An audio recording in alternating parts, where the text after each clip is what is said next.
Stillman and Company, 102.5, 106.3 The Game, streaming live on Twitter, Twitch, YouTube, and Facebook Live. Live today from Bridgestone Arena. Predators tonight here at home, taking on the Calgary Flames. Good win the other day, even though Ian and Robbie Stanley didn't think so. But Ian is with us today. Ian, how are you? Good, how are you? I am outstanding. So last night, I did not know that the NFL was going to be announcing who made the Pro Bowl and who didn't make the Pro Bowl. I was a little surprised by that. And I guess I shouldn't have been. I mean, normally they usually do it the last couple of weeks of the year anyways. And so I didn't expect any Titan player to make the Pro Bowl. I didn't expect Nico Autry, who probably deserved to make the Pro Bowl. I didn't expect him to make the Pro Bowl because, well, there's a lot of better defensive linemen.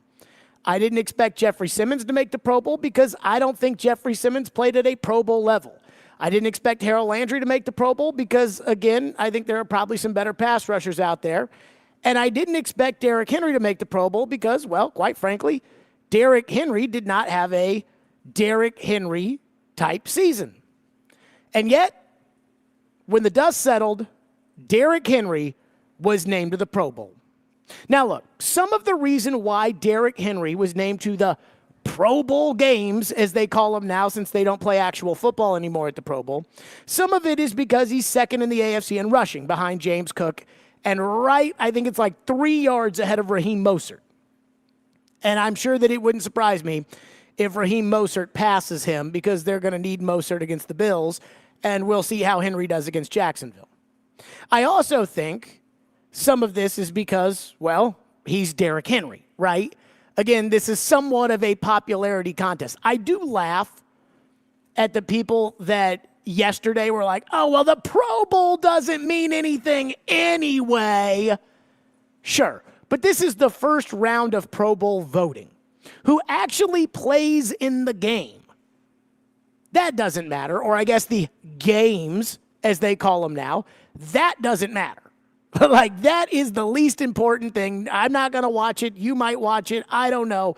But that doesn't matter. Forget about who's in the Pro Bowl games. But who makes the initial reveal of the Pro Bowl, that matters, and dudes take it personally. Like, I remember when Tannehill didn't get in there a couple years ago during the COVID year when there wasn't even a Pro Bowl or Pro Bowl games to be played, and he was upset that Deshaun Watson, who was on a terrible team, got in ahead of him. So it does matter. But Derrick Henry is your only Pro Bowler. And I just want us to think about it like this. The Tennessee Titans are a terrible team. We can all agree, right? I wouldn't say they're the worst 5-win team I've ever seen in my life because they're not. But they're not good. We know that. We know that the Titans with this offensive line are horrific. In fact, this is the worst offensive line I have ever seen. Now, that I will say. So the Titans are a terrible team. And they have one Pro Bowler. Next year, and I think I'm kind of speaking for you all when I say this, I'm certainly speaking for myself. Next year, I don't want the Titans to be a terrible team. I know, well, rebuilding takes time, and it's not all going to be perfect next year, and I know all of that. But I want the Titans this time next year, I want us to be talking about either making the playoffs or getting into a game to make the playoffs. I don't expect it with this coach and general manager, but I will hope that this time next year we can be talking about those things. So again, you're a terrible team, you've got one Pro Bowler, and all of us want the Titans to not be terrible next year. So for all you people out there that want to get rid of Derrick Henry, do you think you'll be a less terrible team by getting rid of the only Pro Bowl player that you have? Like, again, the NFL is telling you, you have one good player on your football team. You have one all-star on your football team. And yet, how many people are out there that say, time to move on from Derrick Henry? Go ahead, raise your hand in the air. You know who you are. I will say for me, I am not ready for Derrick Henry and the Titans to break up. I think there's just too much good left in what Derrick Henry gives the football team in order to end this relationship. Whether it's good in his play, whether it's good in his leadership, whether it's good as to what he represents, I think all of those things are incredibly important. I also think, again, that I may be a little biased as far as my sentiment for Derrick Henry is concerned. Ian and I were talking about this before the start of the show, and I said, well, Ian actually said it, but I agreed with it, which was, I'm not ready for Derrick Henry to not be a Titan. Now, that is sentimental, and I understand this is a business. So I'm not going to sit here and try to tell everybody that the Titans have to run their business based upon what the fans want or the most popular guy on the team, or I'm not saying that, but there is a part of me that sentimentally wants Derrick Henry. But that's not what this is about. This is about him being the best player on your football team, which he is. He is the best player on this team. He is the only all-star this team has. And I understand where the NFL is right now. The idea of a big, bruising running back or an offense that even just features a star running back doesn't really exist anymore. But I want to see what Derrick Henry can do if you just moderately improve the team in front of him. Give him a defense that can get off the freaking field every now and then. Give him a special teams unit that's not going to get the punter assaulted, that's not going to hit the punter 5 seconds after he punts the ball like they did on Sunday. Give him a special teams unit with a guy who can catch a punt. I hear you guys tell me that they can't fix things overnight. They can fix the punt return overnight. They can fix everything else overnight. As far as I'm concerned, John Robinson did it when he showed up right away. You guys hate him, but he overnight fix that offensive line. Was it perfect? Absolutely not. It wasn't perfect. Was it head and shoulders better than it was? Absolutely. So I want Derrick Henry back. I don't understand why a lot of you don't. So if I'm not going to bring Derrick Henry back, and again, the money for running back is what?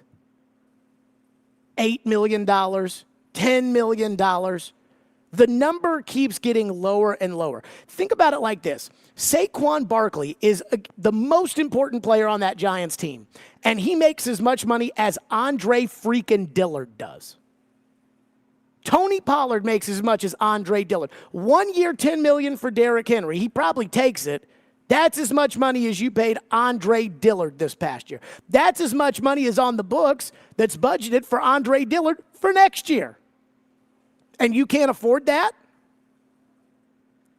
So if you're going to tell me why the Tennessee Titans, a terrible football team, would be better off getting rid of the best player, the only Pro Bowler that they have, other than, well, you can't build a team around a running back.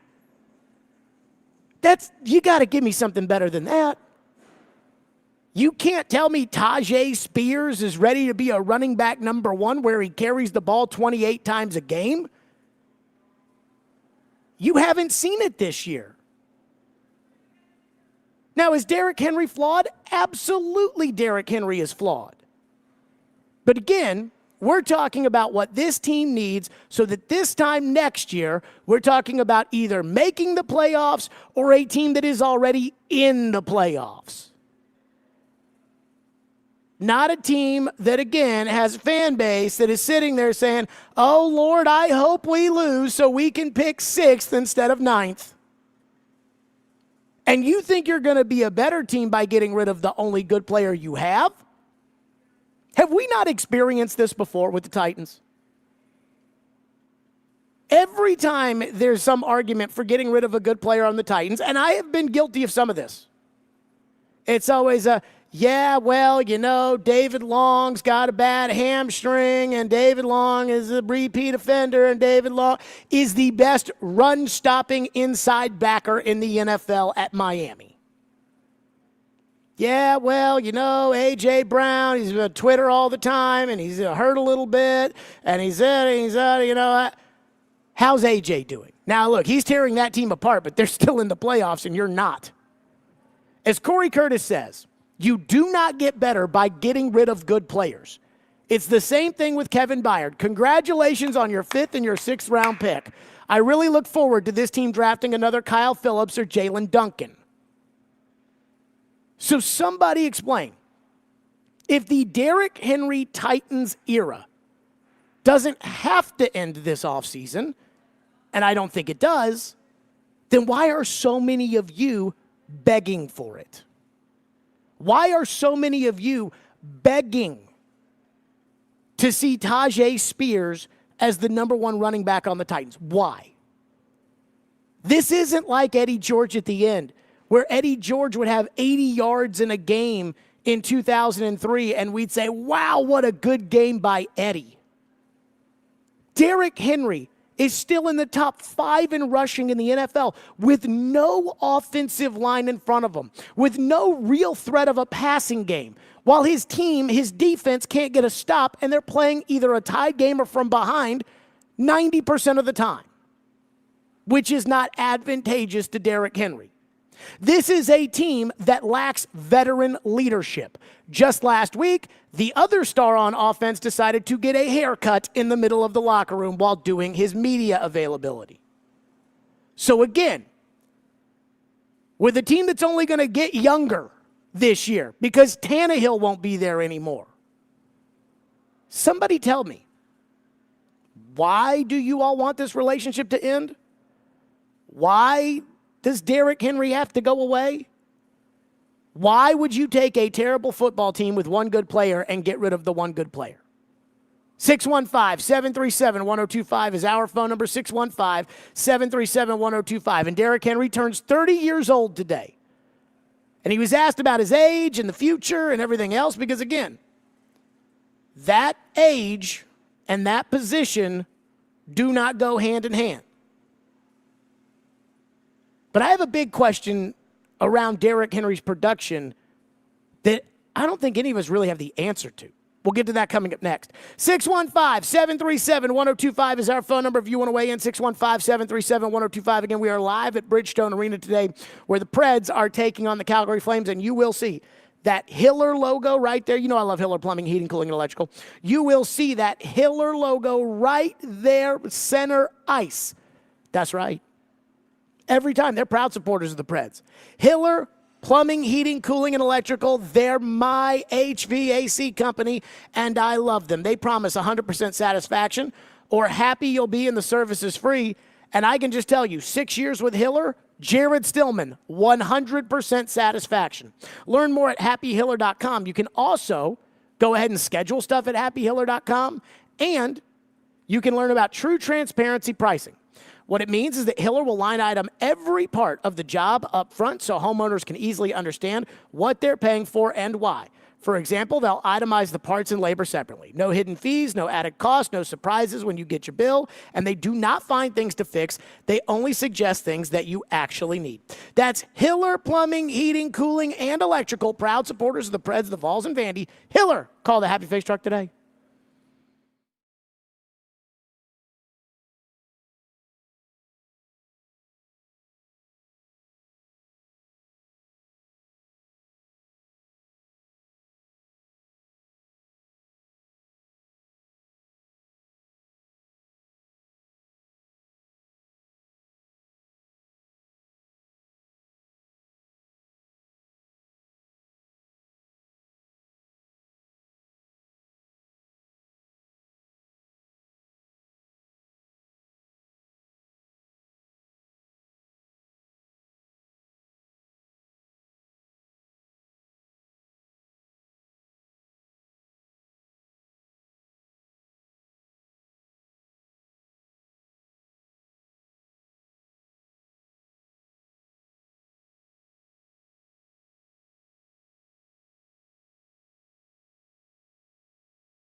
this season hasn't gone the way you or the team probably wanted it to, but how good does it feel to get another Pro Bowl selection and have that honor? Yeah, it's always a great honor to be recognized for your play, which I'm not too proud of this year, but from your peers and everybody voted, I really appreciate it. Very grateful to have my fourth selection. Don't take it for granted at all, and just appreciate everybody who was involved that were able to get me in. That was Derrick Henry today. Again, fourth Pro Bowl. He is the only Pro Bowler the Titans have. And I just asked this question. If you've got a bad football team and you don't want to be bad next year, why do all of you want to let go of the only Pro Bowler this team has? Somebody explain that to me. And I'm not sure I have an answer. Derrick Henry turns 30, and today he was asked about that age and what it means for the future, and gave, I think, just a typical Derrick Henry answer. We've talked about that number with running backs and how people tend to draw it as a bad line. I imagine you're eager to disprove that. Yes, we'll see. We'll see. Stay tuned. We'll see. Okay, that doesn't sound like somebody who thinks there's going to be a drop-off. And at some point there will be, and I don't know when that will be. And I don't think Derrick Henry is the Derrick Henry of 2021 anymore, but that doesn't mean that I don't think Derrick Henry is still the best player on this team. And so here's the question that I have that no one knows the answer to. And again, when will Derrick Henry not be Derrick Henry anymore is also something that I don't think that we have the answer to. But how much better would Derrick Henry have run this season if he had an offensive line in front of him that was not absolute horse crap? That's the question I have for everybody. Because Derrick's still top 5 in the NFL with a line that is atrocious, independent of him. They can't run block, they can't pass block. How many times do they show Derrick Henry in the backfield, and all of a sudden, here's the replay, and there's that defensive end. They tried to pull Skoronski last week, who can't pull, by the way, because he's not a guard. But they tried to pull Skoronski last week, and Derek Barnett, who the Texans claimed off of waivers, just trucked him, and they tackled Henry in the backfield. So if he played with a real offensive line in front of him, how much better would he have been this season? No one knows the answer to that. But I think about, what if he were on the Cowboys with that offensive line and that passing game to open the box up for him? And you can't tell me that he wouldn't be right there with Christian McCaffrey, who's got 1,400 yards this year. And you want to get rid of that. That's going to make you a better team. That doesn't make any sense to me. 615-737-1025. Our phone lines today are driven by WilsonCountyHyundai.com. Freddie has been waiting patiently and is going to kick us off today. Freddie, good to hear from you. Happy New Year. Go ahead. Same to you, Gary. I'm sorry I didn't get to see you this year, man, but I will. But I appreciate you taking my call. Sure. I went to Philadelphia and just got back last night, and my brother-in-law said they are glad to get any player that the Titans sent up there. But my thing with Derrick Henry, okay, a lot of people are saying that, Gary, what you said. They don't know football. I don't care if you put Derrick Henry, McCaffrey, Barkley, or whoever in the backfield with Tom Brady. If we ain't got no offensive line, it's just not going to work. Sure. Now, if Derrick Henry, like you said, go to a different team like the Ravens or Kansas City or Buffalo, yeah, he'd be probably a darn good back. I mean, not like he used to be, but I still think he can go 1,000 yards a year. So all these people up there hard, they should get rid of Derrick Henry. It just ain't going to work without no offensive line. I think any one of the 4 college football teams in the playoff right now could come through the Titans or offensive line. That's just how bad they are. Yeah. So, Freddie, I think everybody agrees with what you're saying as far as how bad this line is. Good call. Thank you for your call. Good to hear from you again, Freddie. Take care. Okay. Mm-hmm. I just kind of when it comes to the Titans' offensive line, I think there's a couple things at play here. I think the first thing is the talent on the offensive line is atrocious. I mean, when they put Jalen Duncan out there, I laughed when they drafted Jalen Duncan in the 6th round. And they put up on the screen on TV, most sacks allowed in the Big Ten. And I laughed, but I didn't really care that much. In fact, I think I tweeted out when they drafted him and they put that on the TV. I think I tweeted out, well, they just found their replacement for Dennis Daly. Boy, is that the case. Woof. But again, I think when it comes to the Titans and it comes to the offensive line, I also wonder, A, how bad is the talent? And B, how bad is the coaching of the talent? Every single draft person thought Peter Skoronski was probably a top 12 selection. Every single one of them. Now, again, I don't think Mel Kiper is gospel, or Dane Brugler is gospel, or Daniel Jeremiah, or Todd McShay, or Lance Zierlein, or all these guys. But when they all say the same thing, chances are they're probably onto something. And Skoronski's terrible right now. So it's not just the players, it's the coaching of the line, too, that's the problem. And nobody knows the answer as to what it would look like if Derrick Henry had a good line in front of him. I'm just convinced that if Derrick Henry had a good line in front of him, the Titans would still be able to dominate games physically with him running the ball. Because remember when Derrick had the 238-yarder on that Thursday night 5 years ago against Jacksonville? And that was kind of the coming out party. Mike Vrabel and Matt LaFleur didn't know how to use him, probably because they don't know a lot of things. And so Derrick Henry went crazy in the Jacksonville game, and then from that point on, it was like, okay, you tried to tell us that Derrick Henry was the problem, and clearly Derrick Henry's not the problem. The next week, they went to New York, and he ran for 170 in the rain. And Floyd said that he was more impressed by Henry's 170 than he was by the 238 the week before, because the 238 was just big run, big run, big run, big run. And this was 7, 6, 4, 7, 4, 3, 9. Like that was just freaking pound him right in the face. Derrick can still do that. Derrick can't do, in my opinion, the 88-yard touchdown runs anymore, and that's fine. But Derrick can still pound somebody into submission. You won 5 games. I think he pounded 3 or 4 of those teams into straight submission by running the football. So don't give me this Derrick Henry can't this, that, or another. Texter says if Derrick Henry had just a decent offensive line, maybe he'd have 1,400 to 1,500 yards easily, says the texter. Again, I think that if Derrick Henry had a decent offensive line in front of him, an average offensive line in front of him, a David Quessenberry level offensive line in front of him, I think Derrick Henry is for sure the number 2 rusher in the NFL right now.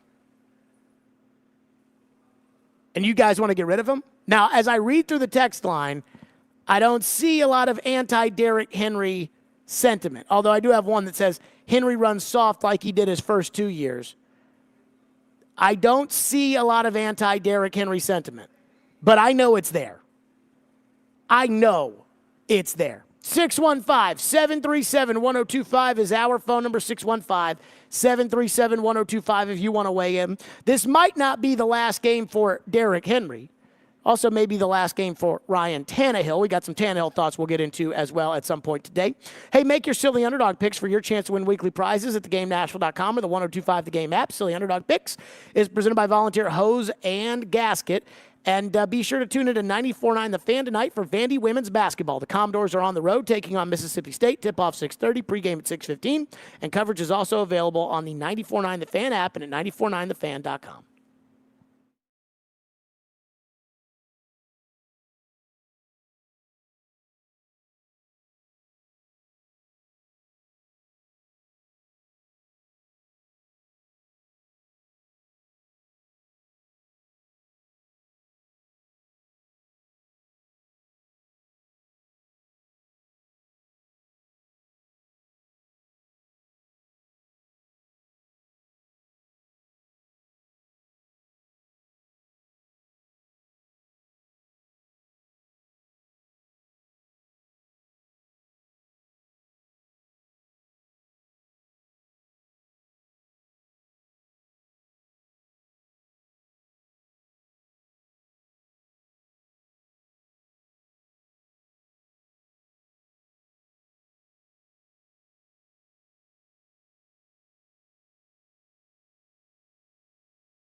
You think there'll be a moment somewhere along the way? I mean, there's obviously going to be an introduction and some fanfare when you leave the field and stuff like that. I mean, it's definitely gonna be a moment. Just last game of the season. I'll be a free agent after this year. Been here 8 years, so just be grateful to whoever shows up, and I know the fans will come out, and hopefully we put on the show, be able to finish strong. But just grateful for the whole process. Derrick Henry knows this could be it on Sunday, and I had set my temperature at 50 degrees. You know what I mean by that, Ian? Not really. If the temperature on Sunday for the game was going to be above or below 50 degrees, was going to be what determines whether or not I go. If it's going to be 37 degrees on Sunday, you will not see me at Nissan Stadium. Soft. Come on, bro. Nope. Not for meaningless stuff. I went 5-6 years ago, whenever that was, malarkey, that win and you're in. I went to that 1 degree game because a playoff spot was on the line, and I thought the team deserved my support. This team does not deserve anybody's support. That player does. That quarterback, I also believe, deserves your support. I asked my Alexa device the other day what the temperature on Sunday was going to be.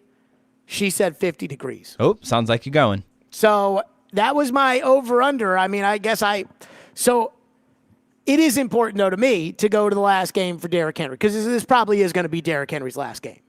Especially if I get my wish of a new coach and a new general manager. I highly doubt a new coach and general manager will say, we want Derrick Henry still in there. And if I owned the team, I would not make the new coach or general manager keep Derrick Henry.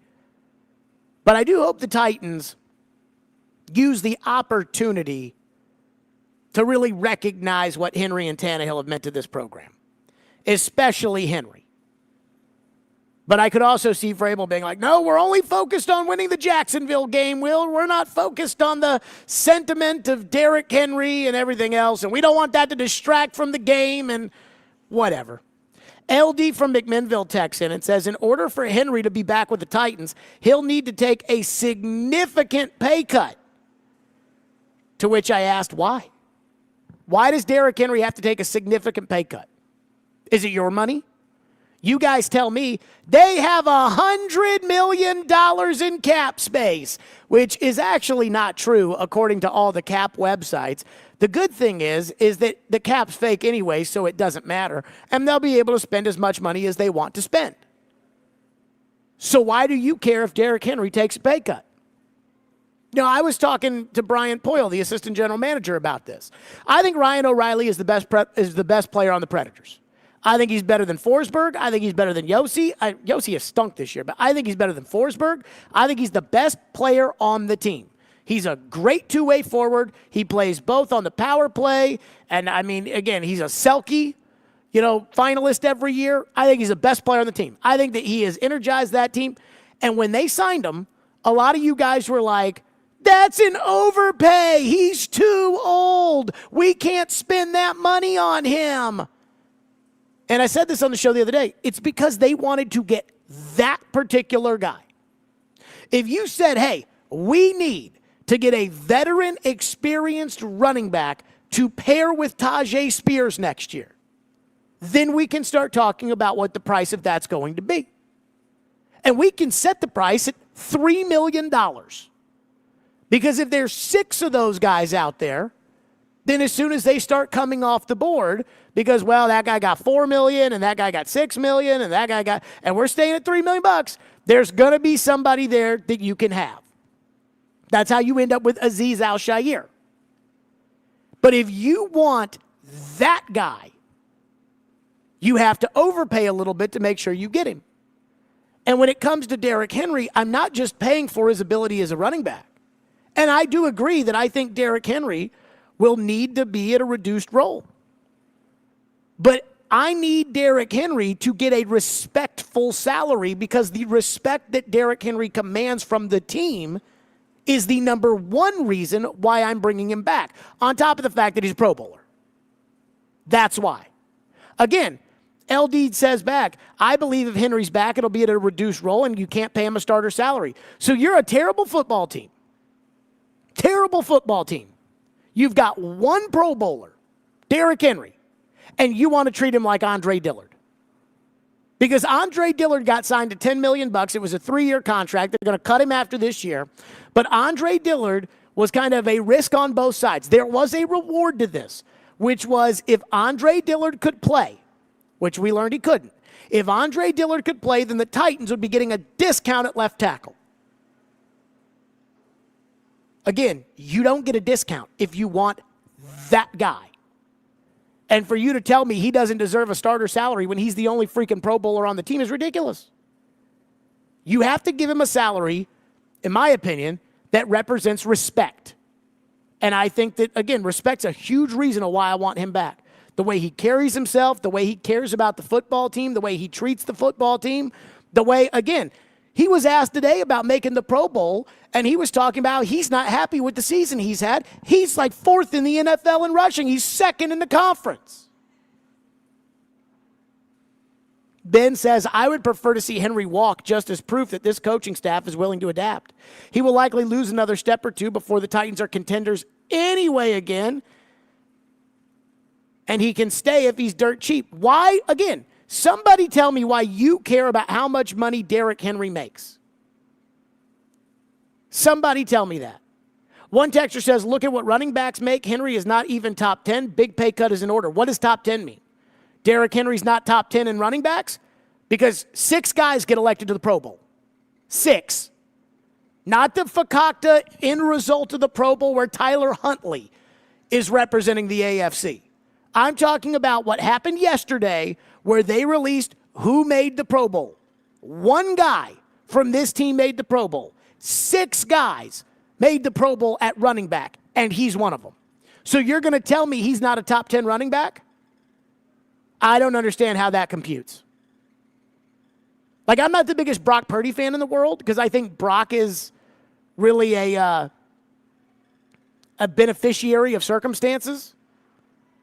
Brock belongs in the Pro Bowl. Brock's one of the 6 best quarterbacks this year in the NFL. You're going to tell me that he's not a top 10 running back when, again, he made the Pro Bowl. Texter says, I want to give the money to other players that will actually rebuild the team. Like who? And I'm not asking you for a name. I'm not one of these a-holes that sits there every time you say, well, I just don't think this coach is getting it done. Who are you going to hire that's any better? I think the Titans could have done better at left tackle. Who should they have signed or who should they have traded for? What should they have done? Jared, you're so smart. Everybody loves to do that as if there wasn't a single option available that was better than Andre Dillard. But the players that are going to rebuild the team that you're talking about, those for the most part aren't going to be the guys that make a lot of money. See, here's what's crazy too. Sunday is probably the end of the era of this chapter of Titans football. And before you go and bitch about it, remember that the Steve McNair years, 2004, 2005, also equaled no playoffs. So in this case, the last 2 years of Henry and Tannehill equal no playoffs. But this has been by far the second best era of Titan football. And it's not, there's only 2 positive eras. And then there is what I call Moses wandering through the desert, which, well, I guess there was those 2 years with Kerry Collins and whatnot. But there was really 40 years of Moses wandering through the desert with Mike Munchak as the head coach and Ken Wisenhunt and everything else. And when it comes to this era, it's over on Sunday. And I think we can all agree on that, right? Well, the guy who was a huge part of this era of Titan football, even though he was not here for really any of the playoff success, was DeMarco Murray. I think that is one of the most important moves that was made at the beginning of this renaissance of Titans football. And I remember when they traded for DeMarco Murray, they swapped spots in the 4th round with Philadelphia and got DeMarco to take a pay cut or I think move some of his guarantees around to make it more team friendly. And DeMarco Murray carried that team that was 9-7 and didn't make the playoffs in 2016. And DeMarco Murray was injured some in 2017, but still played a big role. And the way that DeMarco Murray kind of set the tone for that football team is what started that era of Henry and Lewan and Byard and, again, later Mariota and Tannehill. And, like, that whole era started when they decided, hey, DeMarco Murray is going to be the guy on offense. And so for next year, that's how I view Derrick Henry. That the next era of Titan football, successful Titan football, will not involve Derrick Henry. They could make the playoffs next year if they get smart. But I think that relying on Derrick Henry as these young guys, Spears and Levis and whoever they draft this year and everything else, that I think will be very important going into the future. 615-737-1025 here on the program. 615-737-1025. Texture says, take Henry's money and get another receiver. You know, you can get both, right? You know, you don't have to pick one or the other. And if you can't run the ball, you will not be able to pass it. 615-737-1025 with a second-year quarterback here on Stillman and Company. Coming up next, a lot of people, speaking of receiver, are mad at Traylon Burks, especially after he dropped that ball.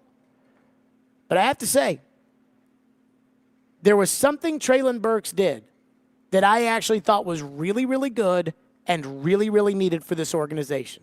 Get to that next. Stillman and Company here on the program, 615-737-1025 if you want to weigh in here on Stillman and Company. And be sure to join me, Chris, and Derek live from Teddy's Tavern one last time for the award-winning pregame show starting at 9:30, where we'll break down the Titans and the Jags. The award-winning pregame show is presented by Parman Tractor and Equipment and Beast Unleashed.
after the 4-yard pickup fake, and Levis well protected and going deep.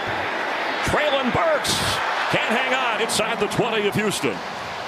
Oh, he's going to wish he had that one back. I mean, you don't get so many of these big shot opportunities, and they talked about getting Traylon Burks involved early. Just got to make that catch. I think he just has to track that one a little bit better. Perfectly placed. That was Sunday. That was the second play of the game. That was unfortunate. You know, there are two massive plays in that game, and I know the Titans got their rear end spanked, and I know football's all about a bunch of different plays, but what's crazy about the NFL is it really is one or two plays here or there is what can define a season. You know, we've talked about the 2 extra points. Right now the Titans have 5 wins. They're 5-11. And if you were to they're 5-11. The whole 16 game versus 17 game screws me up, so I apologize for that. But you make the 2 extra points, and again, I still think there's some more to those games, specifically the Texans game, because that extra point was so early. But you make your 2 extra points, now it's 7. All right? You end up completing a pass or not getting your punt blocked against the Saints, now it's 8. Now you're playing for a playoff spot. And it's those plays like that Burks drop right there, or Caleb Murphy hitting the punter when it's 3-0 and you're going to get good field position, and now it's 10-0 and Levis has to throw the football and he ends up getting hit. That kind of makes or breaks your season.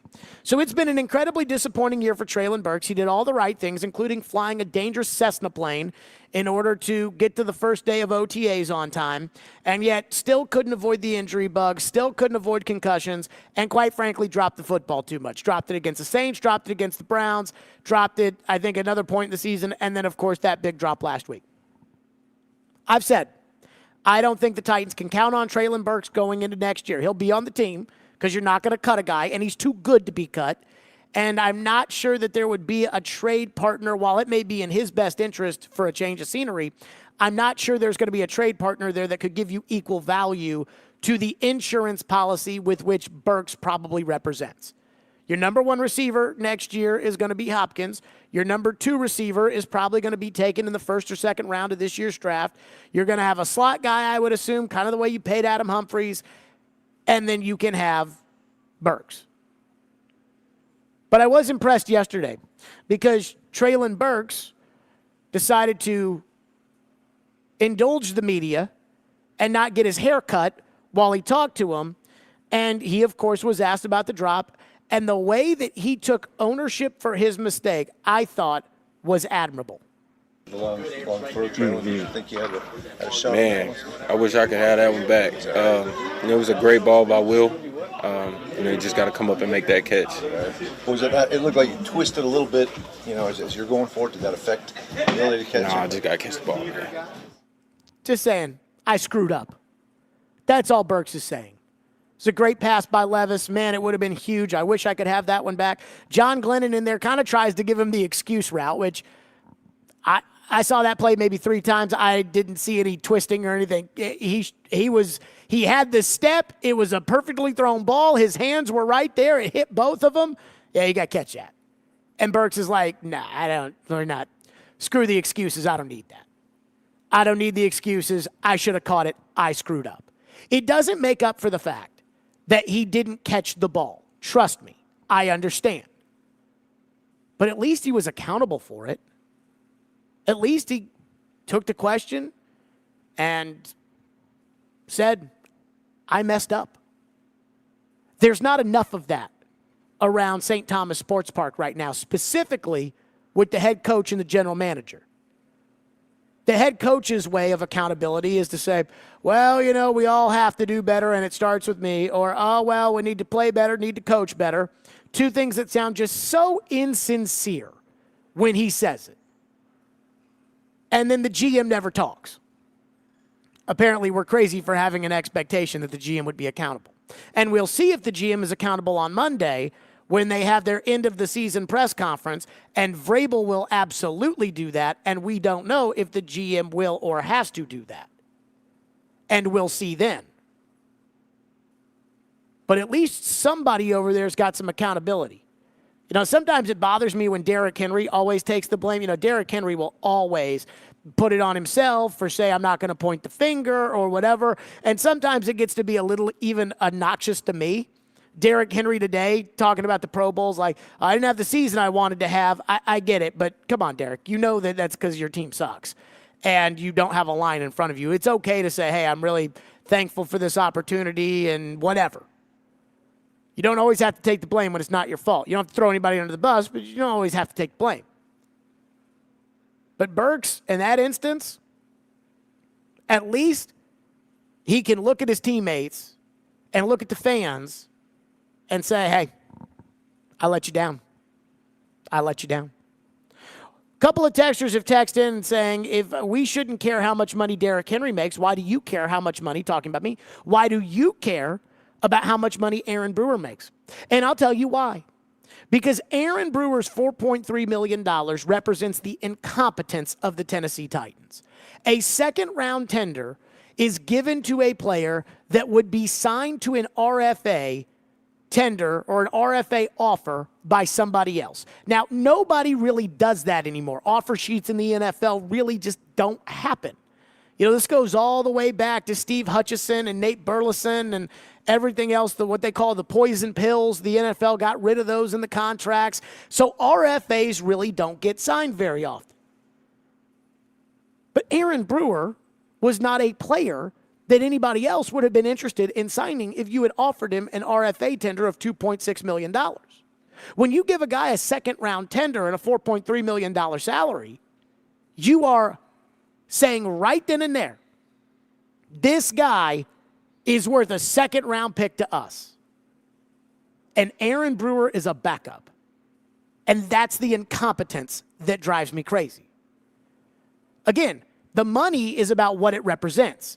In the case of Henry, if you give him $10 million, you give him $9 million, you give him $8 million, whatever, because that's probably going to be in that range. And he probably will not get $8 million on the open market. But if you give that to him, that represents, hey, we still believe in Derrick Henry. We're still gonna ride Derrick Henry. It's your way of not saying, hey, we're bringing Derrick Henry back because it's the Lifetime Achievement Award. That's the difference.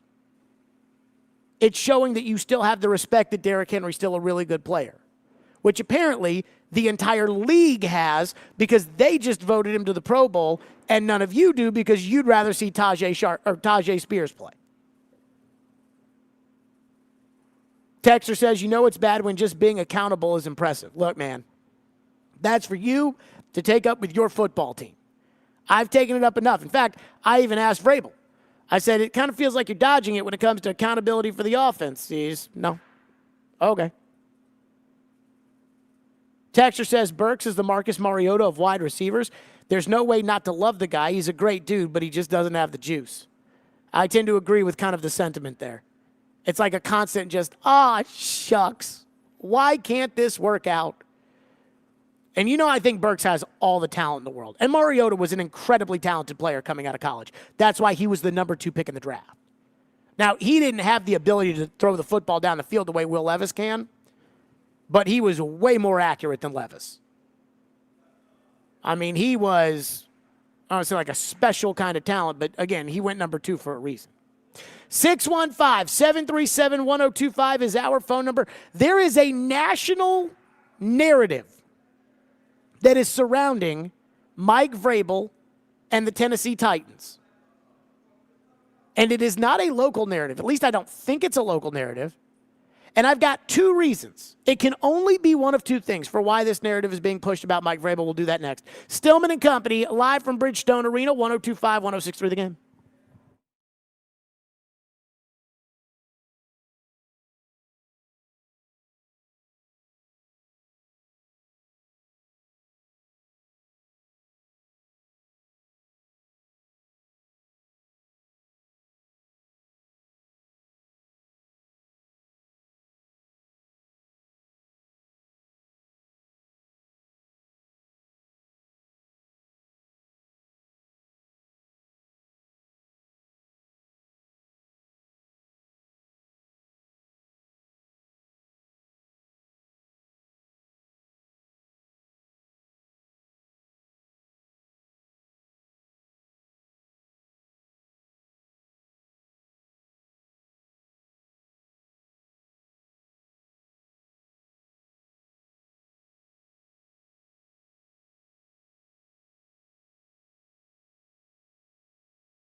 Stillman and Company, 102.5, 106.3 The Game, streaming live on Twitter, Twitch, YouTube, and Facebook live from Bridgestone Arena, where the Predators take on the Calgary Flames tonight at 7 o'clock. So yesterday, I was reading ESPN.com, and they've got this thing going on, this like back and forth with Dan Graziano and Jeremy Fowler, where it's kind of like the buzz that we're hearing, and it's behind their paywall, and Vrabel's name came up. Which is not surprising. Mike Vrabel has been at the discussion, usually attached to something Patriots involved. But they, talking about Mike Vrabel, repeated a narrative that I have heard time and time and time and time again. And the narrative is that Tennessee's not going to fire Vrabel. Tennessee doesn't want to fire Vrabel. Why would Tennessee want to fire Vrabel? But does Vrabel want to stay with the Titans? That's the question. Do the Titans want to keep Mike Vrabel? And I don't really understand why that's become the narrative, right? Even over the last couple of days, between what Mike Lombardi said and last month what Mike Florio said, here's a compilation of, again, people saying that this isn't about whether or not the Titans want to fire their head coach that's won 5 games out of his last 23, but it's about, will the Titans have the privilege of Mike Vrabel wanting to coach that team? Here you go. I think the real question, Rich, with the Titans isn't whether the Titans should be thinking about moving on from Vrabel. It's whether Vrabel should be thinking about moving on from the Titans. I just wonder whether he decides on his own, I'd like to go somewhere else. I think the question of whether the Titans are fed up with Vrabel is the wrong question. It's whether Vrabel is fed up with the Titans. They want to keep Vrabel, but I think Vrabel's not happy with the setup that he has. So where is this coming from? First of all, the audacity that Mike Vrabel can lose all these football games and not be at least a little bit culpable, I think is kind of embarrassing. I also think it's laughable that nobody ever talks about the coaching staff that Vrabel put together, which led to him firing his special teams coordinator after 2 punts were blocked when he vehemently defended not only the special teams coordinator before the season, but vehemently defended the coaching staff 2 weeks before that. But one of two things is happening here with Mike Vrabel, and this is why this narrative continues to grow. One, it's groupthink. Somebody says one thing or reports one thing, and then they all start to think it. And don't think that that's not a problem with the national media either. One time, months ago, somebody tweeted in or texted in or said, I don't know, whatever, and they said, Mike Vrabel doesn't care what you think. And I replied to that person on the show. I said, Mike Vrabel does not care what I think. Mike Vrabel cares about what I tell you. Because groupthink is real. Groupthink is, man, this guy said it. And then, half of America can't even come up with their own opinions anyways. So what they do is they just take other people's. I've seen this happen before. This happened to the Titans in 2017. In the offseason, where the Titans were 9-7 and didn't make the playoffs in 2016. And then Peter King put out his first power rankings in the spring and put the Titans at number 4. And all of a sudden, everybody kept calling the Titans the surprise team this year.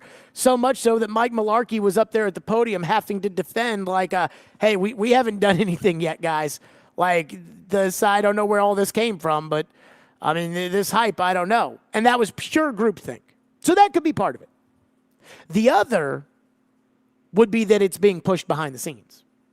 And again, think about the seriousness with the difference between the two. If it's just media groupthink, Diana Rossini or whomever comes up with something, Ian Rappaport or Adam Schefter or any of them comes up with Mike Vrabel might be unhappy with the Titans. And so they want to keep him because they told Diana they want to keep him. So maybe it's about whether or not he wants to be there. Well, that's not very serious, right? That's just gossip being passed around like a game of telephone. But if it's the second thing, which is that keeps getting pushed and pushed and pushed and pushed and pushed and pushed, now you got a problem.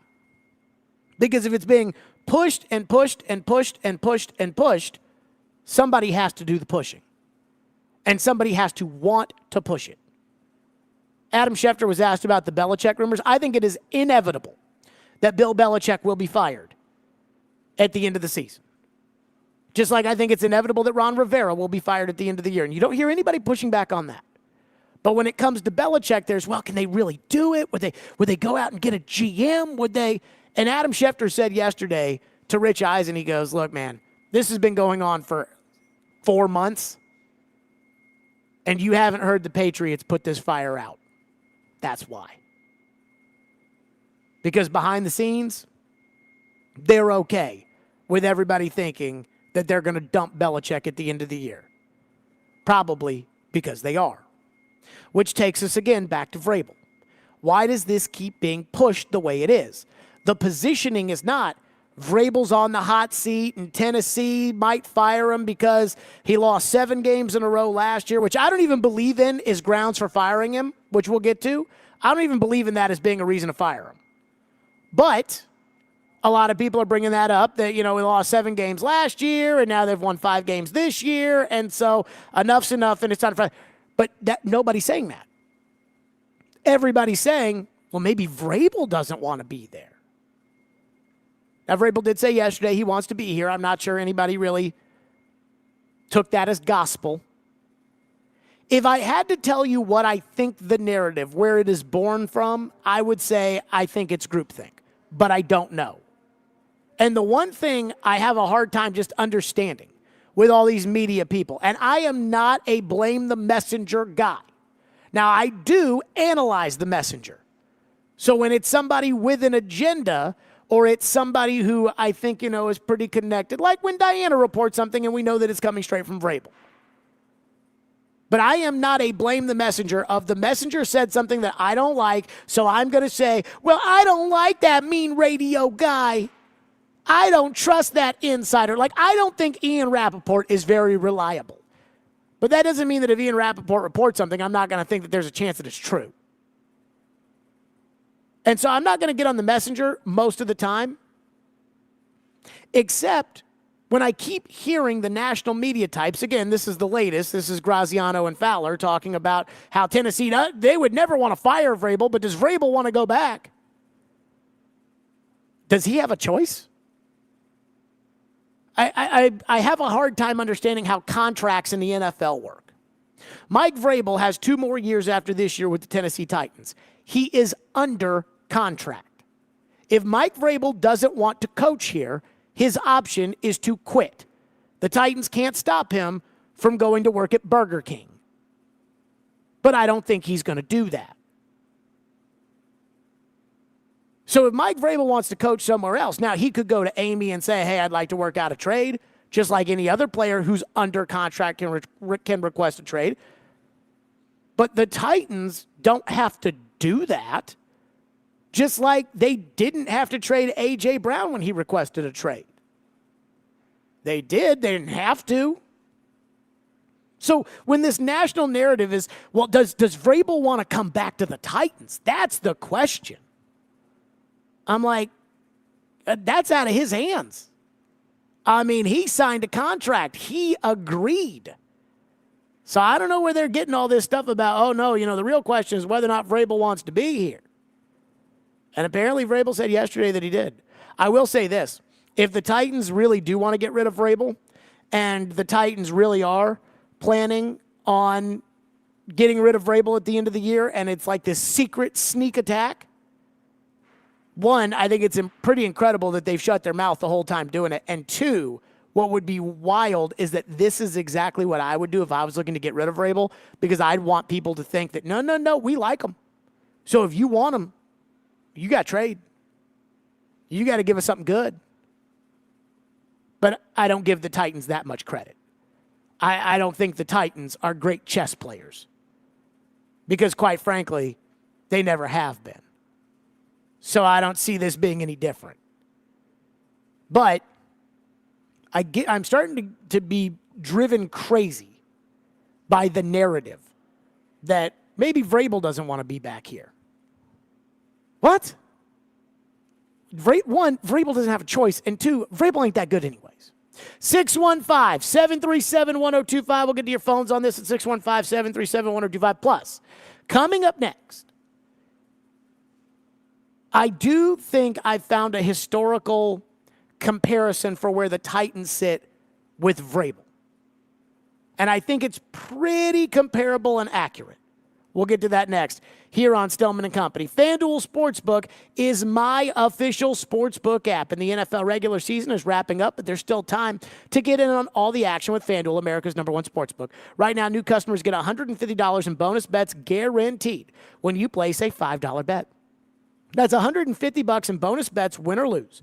The app is so easy to use, and there are so many different ways to bet, like a live same-game parlay, and you can find bets in the new Explore tab and make a parlay in the Parlay Hub, which is the best way to find popular parlays and more.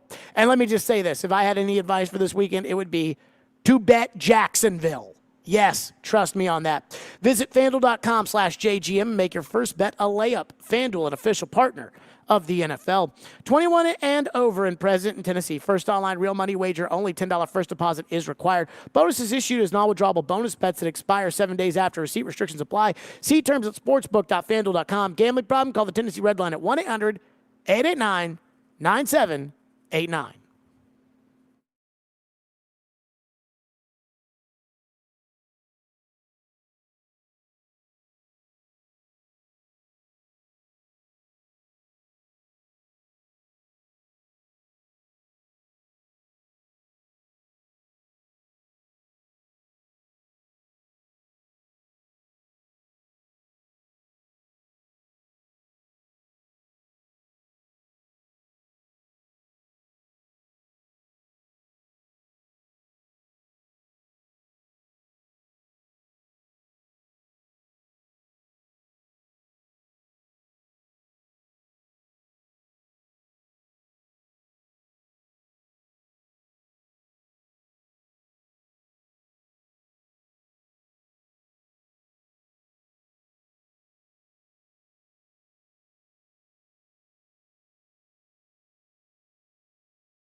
Mike was always ready, willing, and Vrabel.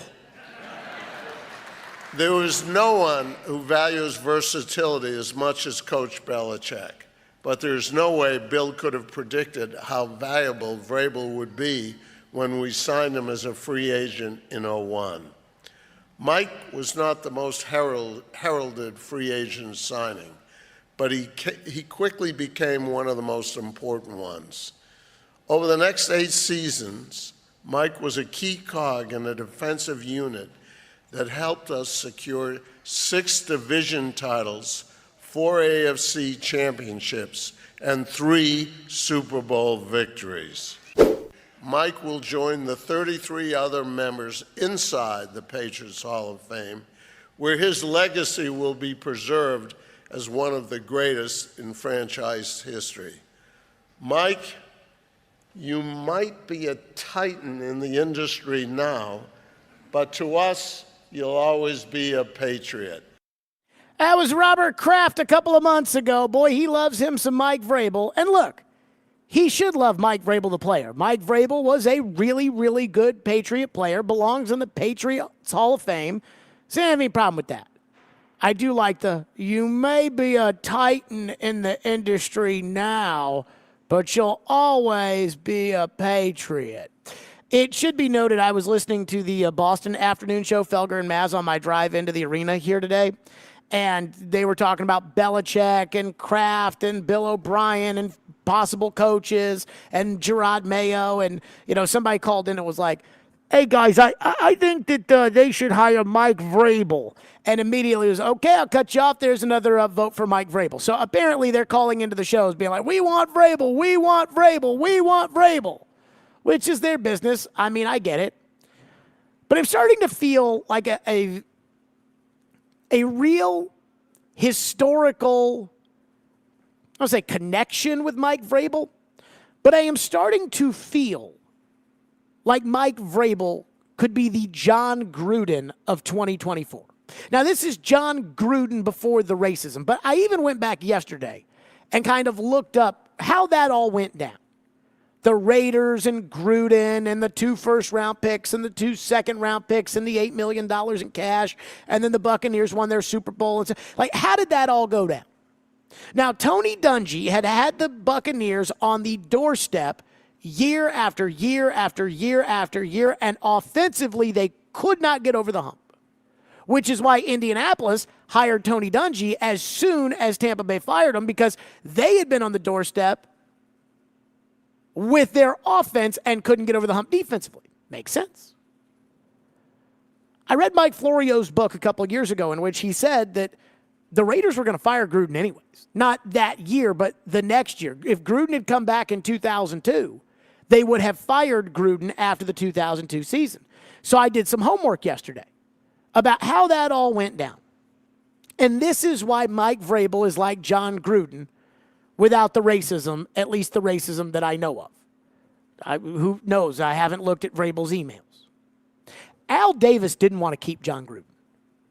Gruden's contract was going to be up after the 2002 season, and Al Davis knew that with the success that John Gruden had in 2000 and 2001, that he was going to have to pay him a fortune. A young offensive coach. They've been to an AFC championship game. They got screwed in a game that Mike Vrabel played in by the Tuck rule in the AFC divisional round game. And he knew they were probably going to have another good season with Rich Gannon and Jerry Rice and Tim Brown. And then he'd have to pay Gruden $1 gazillion. And he didn't want to. He didn't like Gruden as much as everybody else did. Again, kind of like Vrabel here, right? Everybody here, when it comes to Vrabel, is, hey, he's a good coach, but he screws up the coaching staff, and who knows about him in developing the quarterback, and we have our issues. Talk to somebody outside of the state of Tennessee, and it's like, oh, Mike Vrabel, oh, he's the greatest coach, which is how people felt about Gruden. He didn't want to pay him anymore. So, because everybody in the country thought John Gruden was some great coach, Tampa Bay thought that they were an offensive guru away, and in this case, for 1 year, they were right. They sold the farm to get Gruden, who was still under contract with the Raiders. 2 firsts, a 2002 first, a 2003 first, 2 seconds, a 2002 second, I believe, and a 2004 second, and $8 million cash. And the Raiders wouldn't have even retained Gruden for the following season anyway. I mean, I think we're all in agreement here. Even the staunchest defenders of Mike Vrabel, if Mike Vrabel comes back next season and has a bad season, they're going to fire him. I think we can all agree. So when we look back on that trade just on the surface, we think that was worth it because Tampa got their Super Bowl. And guess what? If Mike Vrabel went to another team, if Buffalo were to fire Sean McDermott, let's say they go one and done. Now, I think they would go with an offensive coach, but if they fire Sean McDermott because they go one and done and they think they've maxed out with him, or another one of these playoff teams fires their coach, I could see Vrabel being the coach that could put a team at the beginning right over the hump. I mean, I was reading ESPN.com as far as the NHL was concerned today about who are the cup contenders out there, and guess who number 2 is? The Rangers. Why? Because we know what kind of coach Laviolette is. He goes in a place, and immediately they start to win and contend. And then after a while, it kind of runs dry. Gruden is no different. Because a couple years after they won that Super Bowl, they were absolute dog crap. The next year, they didn't even make the playoffs, and they had Hall of Famers on that team. A couple years later, they couldn't win anything. But by year 7, Gruden had run its course in Tampa Bay, and he's gone. So the key in all of this, and we don't know what the jobs are going to be. Everybody thinks there's going to be 7 to 10 open jobs. Right now, there's 3. Washington is 4, and New England's 5. But right now, there could be somebody that is desperate enough to think that Mike Vrabel is the guy who can push them forward, and you can get a haul in return for him. And I only know this because it happened before. And they, in Oakland, didn't want John Gruden anymore either. Now, later, Junior would go give John Gruden the farm, but that's a different discussion for a different day. The Patriots, by the way, are the team that probably represent the most likely organization to be desperate for Mike Vrabel. But who knows? Just pointing it out. 615-737-1025 is our phone number, 615-737-1025 here on the program. Texter into the text line says, the coaching contracts are like the salary cap. They are not real. That is true, except for the fact that they are very real. And I'll give you an example of how they are very real. Sean Payton is what you would call a front runner. Sean Payton doesn't like to lose. I don't like to lose either. But Sean Payton can't handle it. Sean Payton had Drew Brees for all those years in New Orleans, and every year that he had Drew Brees, he went into that season thinking he had a shot. Then Drew Brees retired, and he realized very quickly, I can't win a lot of these games with Trevor Siemian and Jameis Winston and this bozo or that bozo or whomever. And he didn't want to be there anymore. Problem was, Sean Payton had a contract. So Sean Payton had to sit out. And when Sean Payton went to Denver, they had to trade a first-round pick in order to get him. Why? Because Sean Payton had a contract. That's how this works. Sean Payton had a contract. It's a real contract. Denver had to give up the first-round pick that it acquired for Bradley Chubb in order to get Sean Payton. That's how it works. Payton's such a front runner, by the way. I think he's so stupid for firing Russell Wilson the way he did and turning the clock on himself. Moron. Some of these coaches, and I think Payton's a good coach, some of these coaches cannot get out of their own way. Indy Ben says, Who all nationally is praising Vrabel? Opposing fan bases within the division all know Vrabel has major flaws, so don't you think that the national people across the NFL would as well? Well, Indy Ben, let me ask you this. How do you feel about Frank Reich? Now, remember, on this program, we used to laugh about Frank Reich. We loved when Frank Reich was the coach of the Colts. Ian, did we not? Yes, we did. We loved it. And when they fired Frank Reich, we thought, oh, no, no, no. And I'm guessing at some point, Indy Ben, you started to feel that way about Frank Reich too. You weren't there when we were there, but you got there. When Frank Reich got hired by Carolina, all the national people, great hire by the Panthers. This is going to be awesome. Vrabel's no different. Vrabel is very, very similar. Texter says, would you consider Vrabel for Tomlin straight up? Both seem to have worn out their welcome. It's kind of loaded. I think it's kind of loaded as far as trading Vrabel for Tomlin. There's a lot that would go into that. Like, again, we're talking about coaching staffs, and then what are you doing with your GM? And so is Rand going to pick the players, and Tomlin's going to work for? Like, there's so many little caveats there. I think Mike Tomlin is a better coach. I think Mike Tomlin, again, when we talk about how players need changes of scenery, I think that I really believe that Tomlin could use a change of scenery. Like, Tomlin, I think, is a really good coach. I think he's still a really good coach. But I think in Pittsburgh, I think they're kind of tired of him. And he might be tired of them too. I don't know. 615-737-1025 is our phone number, 615-737-1025. Speaking of throwbacks to 20 years ago, like Vrabel and John Gruden, A.J. Brown has literally become T.O. 2.0.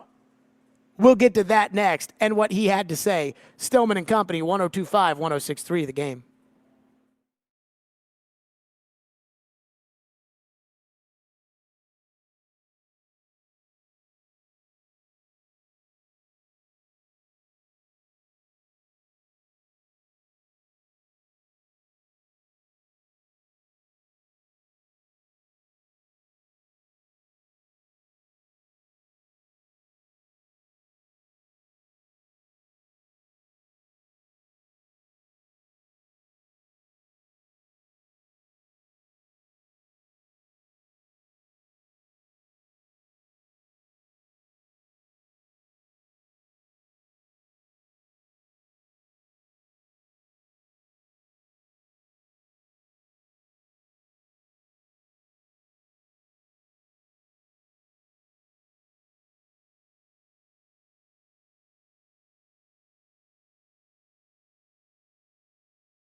another thing why I wanted to apologize too, because all you see is AJ Brown frustrated with the Eagles, AJ this, AJ that, but everybody in his locker room is frustrated. So why are you singling me out because I'm frustrated? Like, just because I'm shaking my head, I'm showing emotion. You can look at everybody in the stadium has bad body language. They're frustrated, And so, I wanted to clear that up because it's not about me. Like, we all frustrated. That was AJ yesterday, who broke his 2-week media silence and decided to sit there and started talking about how the reason why AJ wasn't talking wasn't because he was going to throw his teammates or coaches under the bus, but AJ didn't want to say anything negative, so AJ decided not to say anything at all because everybody's frustrated. Now, the headline in the Philadelphia Inquirer was, "The Eagles have a problem.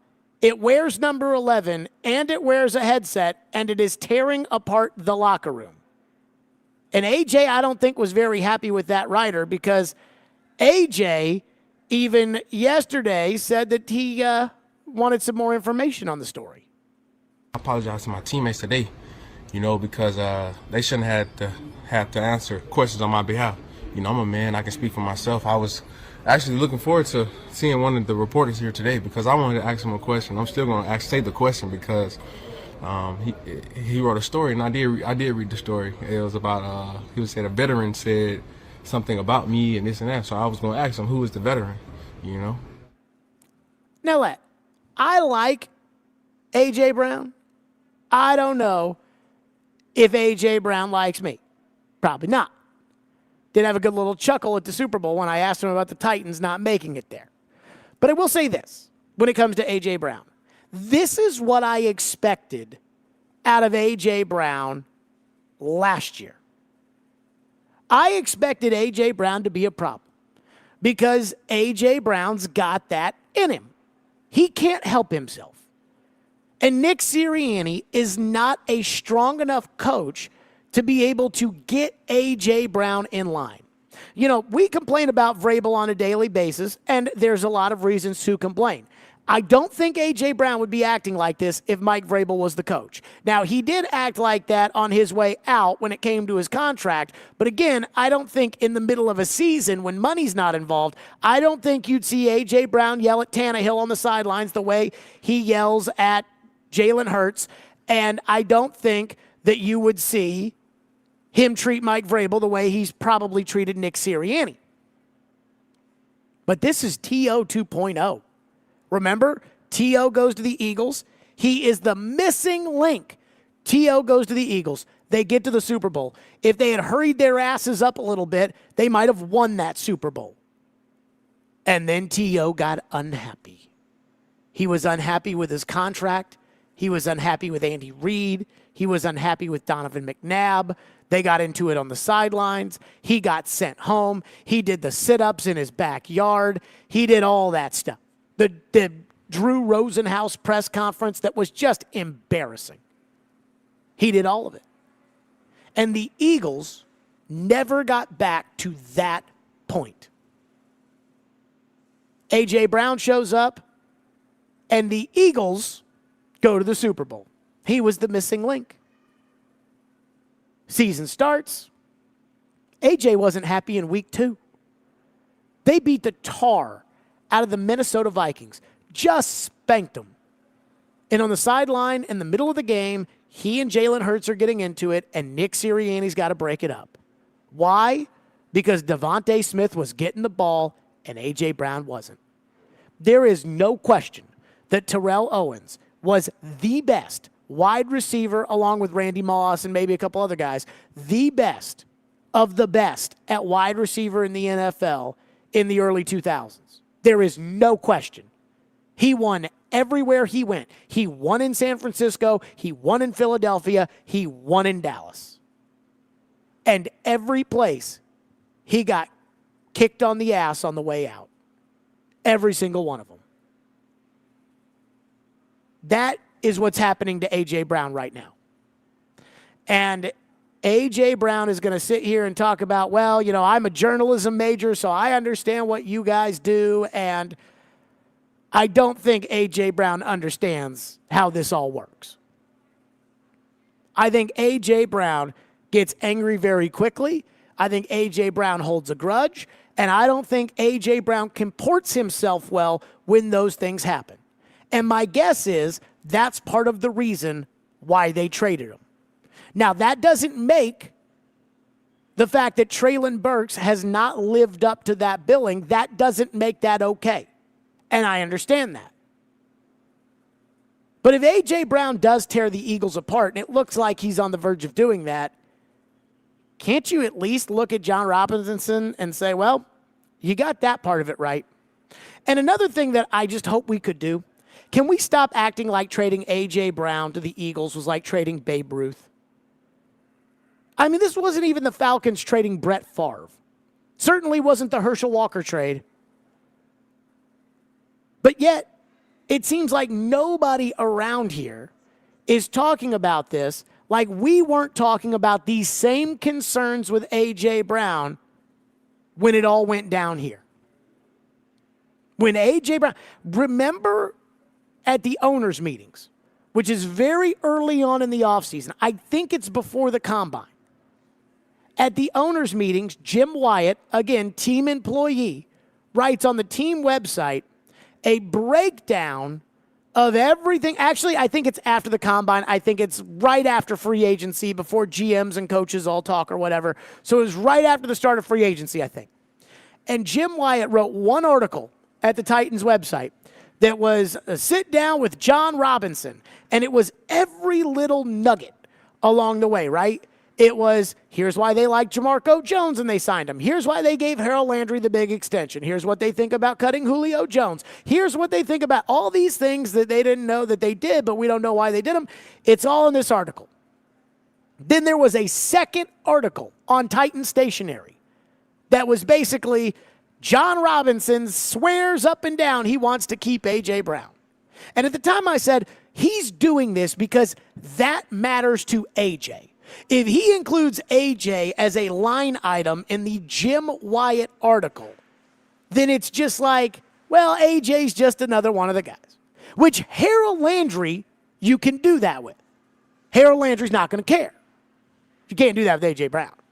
If A.J. Brown felt like he was being treated as just one of the guys as a line item, oh yeah, I'm the same as Jamarco Jones, he would have taken it personally. And he would have acted on it, as we're seeing in Philadelphia now. And it just, that entire offseason, it just kept going and going and going and going. And I think the Titans probably thought that A.J. Brown was never going to be happy. Because it kind of looks like A.J. Brown never is going to be happy.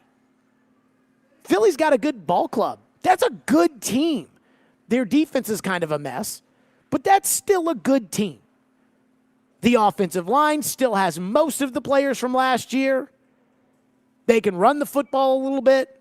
Jalen Hurts, I think, is a true winner at quarterback. I love Devontae Smith and Dallas Goedert. And yet, everybody there is miserable and they can't beat the Cardinals. I think somebody wrote a couple weeks ago that the Eagles were the most miserable 10-1 football team, according to a source, in the history of the NFL. Which I, again, attribute to A.J. I do. That doesn't mean that A.J.'s not a great player. A.J. is a great player. That doesn't mean that the trade for Treylon Burks wasn't the kind of trade that gets a GM fired, because it was the kind of trade that gets a GM fired, and it got that GM fired. But the concerns about A.J. Brown, those were real. A.J. Brown's attitude, we talked about, could be a potential problem. And it looks like it's tearing the Eagles apart. 615-737-1025 here on the phone line, 615-737-1025. And a lot of you have texted in about how I bet somewhere John Robinson is laughing. Let me say this. Ian, I think John Robinson is laughing somewhere. I don't think he's laughing about A.J. Brown. Oh, yeah? You got something else? I think he's laughing about how crappy this Titans team is. Well, I don't think he's laughing. Hey, you fired me? Yeah, well, he's got some people in here that he's kind of rooting for to not lose. Hey, you fired me, you blamed it all on me, and you're worse now? Now look at you. How's that offensive line holding up? Well, maybe, but he's better than that. Let's go to Ernest, who's up next here on the program. Thank you for calling and waiting. What's up, Ernest? Jared, can you hear me? Yes, go. Jared. What? What's going on with A.J. Brown? We don't really know because we're not in the locker room. Jerry Rice, greatest receiver ever. Jerry Rice, we won't say throw a tantrum. He was upset when he wasn't getting the ball. So I'm not saying A.J.'s on that level, but receivers, running backs, tight ends, when they want the ball, they want the ball. That's how it goes. That's the way it is. Brad Favre, he cut up also, Jared. So you can't say everything is AJ. Those guys want to win. They want the ball. So I will tell you this. I will tell you this, Ernest. And Ernest, I appreciate your call. I will tell you this. You're right. I'm not in Philadelphia, so I don't know. But the headline of the Philadelphia Inquirer says it's AJ's fault. Says it's AJ and Sirianni. And we all kind of knew Sirianni was kind of a bozo anyways. So we knew that, like, you can tell me that I'm not there, but the Philadelphia Inquirer is there. And so don't tell me that this is, and again, I agree. There's a certain level of dog that every receiver has to have in them. But there's also the level of dog that can break the team apart. And we've seen it. And that's why he's TO 2.0. 615-737-1025 is our phone number, 615-737-1025. Somebody just texted in, Ian, and said maybe Andre Dillard was the glue that kept the Eagles together. There you go. So I do have a Preds thought I want to stick in there. We'll do that coming up next, and then we're right back to the Titans, 615-737-1025. Stillman and Company, 102.5-106.3 The Game.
If I were going back to Santa and I were to say, hey, Barry has been very good this year, what is it that you would like from Santa to add to your hockey club? What would you want me to tell Santa? I would say that I need some more offense. I need a legitimate secondary threat that can go, in the lineup next to Philip Forsberg and O'Reilly, and that's a real threat that, put up some points, and those are hard to come by in the league. Obviously at the center ice is really hard in this league, and high point producing guys, scorers in this league are hard to come by. So that's what Barry would want from Santa for the team.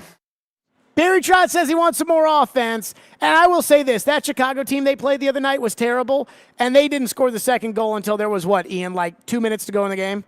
Maybe a little bit more than that, but yeah, 5 minutes, something like that. Yeah, and it was a 5-on-3. So they should be scoring 5-on-3s. So ESPN has their cup contender list out at ESPN.com. It's behind their paywall. Greg Wyshynski does it. The Predators, according to the ESPN analytics, which, again, take this with a humongous grain of salt. The Predators are projected to have 92.6 points. That really doesn't get you into the playoffs most years, but whatever. A playoff probability of 36.3 and a Stanley Cup win probability of 0.4%. Boy, I tell you, go ahead and remember that in case they end up pulling off the incredible. Greg Wyshynski writes, their hopes get higher if the offense, like Barry wanted from Santa, if the offense cranks it up a notch. Coach Andrew Burnett arrived in Nashville with the promise of bringing fast and effective offense to the Predators. Fast they've been, effective not always, he writes. The Predators hit their stride 1 month into the season, scoring 4 goals or more in 6 of 9 games, but in the past month, they have done that only 4 times in 15 games without the benefit of a shootout. It's not like their offense is dried up. The Predators have scored fewer than 2 goals in a game only 3 times in 38 contests this season, but it hasn't rolled like it did early on. I can't disagree, but I'll say this.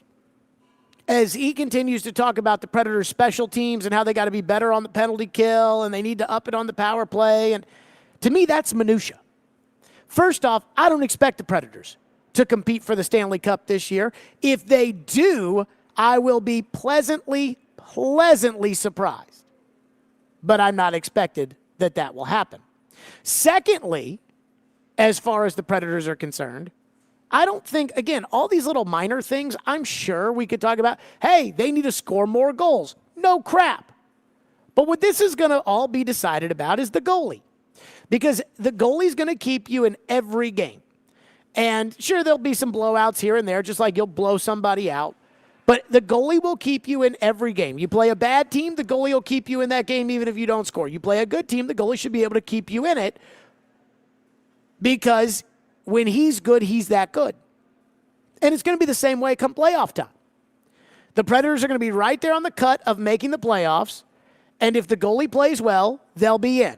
If the goalie doesn't play well, they'll be out. If the Predators make it into the playoffs, they'll probably be a wild card, and they'll have to go on the road to Vegas or Vancouver or Colorado, teams that have really, really good high-end forward play, and the goalie will have to steal games. For this year, that's it. And I don't have a problem with relying on the goalie in that regard. I don't have a problem with, look, they got a 0.4% chance of making it to the or winning the Stanley Cup. I don't have a problem with that. What I have a problem with is the idea that, like, oh no, there's a lot more to this story than can the Predators goalie just single-handedly win them a playoff series, which he has never done, by the way. That's the question. All I've asked for the entire year, all I have asked of the Predators is to give me one competitive playoff series. That's it. Outside of that, anything else would be the definition of gravy.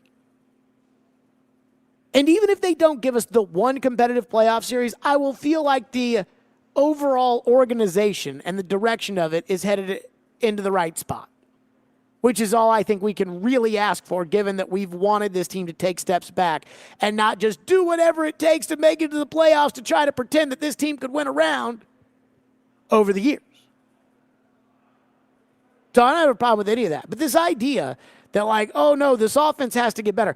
I remember in 2019, when everybody was still under the illusion that this team was still a cup contender, and they did have a 100-point season that year, but they couldn't score on the power play, and their offense was dreadful at times, and it was like, okay, trade for this guy, trade for that guy, trade for offense, add this, add that, make sure, you got to add, you got to this, you got to that. They don't need to be that. If Santa were kind enough to make a second pass and come back around and drop off some secondary scoring, that'd be great. But I'm not looking to Barry Trotz to say, hey, go trade a second-round pick in next year's draft in order to go out and get some good offense for this year. Because I don't think it makes that much of a difference. And again, I think this will all be decided by how well the goalie plays. If the goalie decides to play great like he did in that Carolina series, you got a chance. Just like you had a chance in that Carolina series. If the goalie doesn't play well like that Arizona bubble series, you lose. That's it. But all I want is one competitive playoff round. Anything else would be great after that. 615-737-1025 is our phone number, 615-737-1025 here on the program. I know something that Mike Vrabel and Rand Carthon can do that will make their lives 100 times easier. I'll tell you what that is next. Stillman and Company, 102.5, 106.3 The Game.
Stillman and Company, 102.5, 106.3 The Game, streaming live on Twitter, Twitch, YouTube, and Facebook Live. Live from Bridgestone Arena, Predators and Calgary Flames tonight, 7 o'clock, right here on 102.5, 106.3 The Game.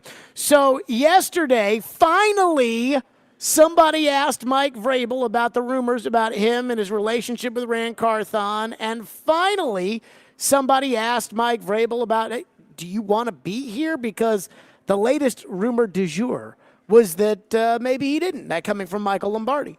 And Vrabel said, of course he wants to be here and see things through, and asked about the rumors with Rand Carthon and talked about, again, for the umpteenth time, Rand and Chad and A-Rob.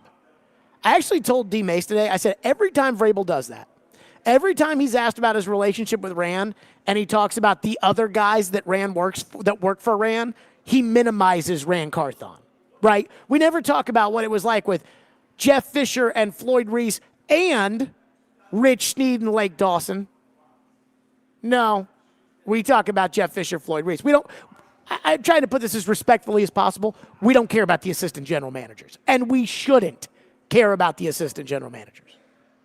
But I know what would make Mike Vrabel and Rand Carthon's life a lot easier. If they got up on Monday, season's over, if they got up on Monday and accepted responsibility for this season, and they really meant it, it would make their life a lot easier. Now, it wouldn't change the outcome-based nature of, well, they better get it right for next year or else.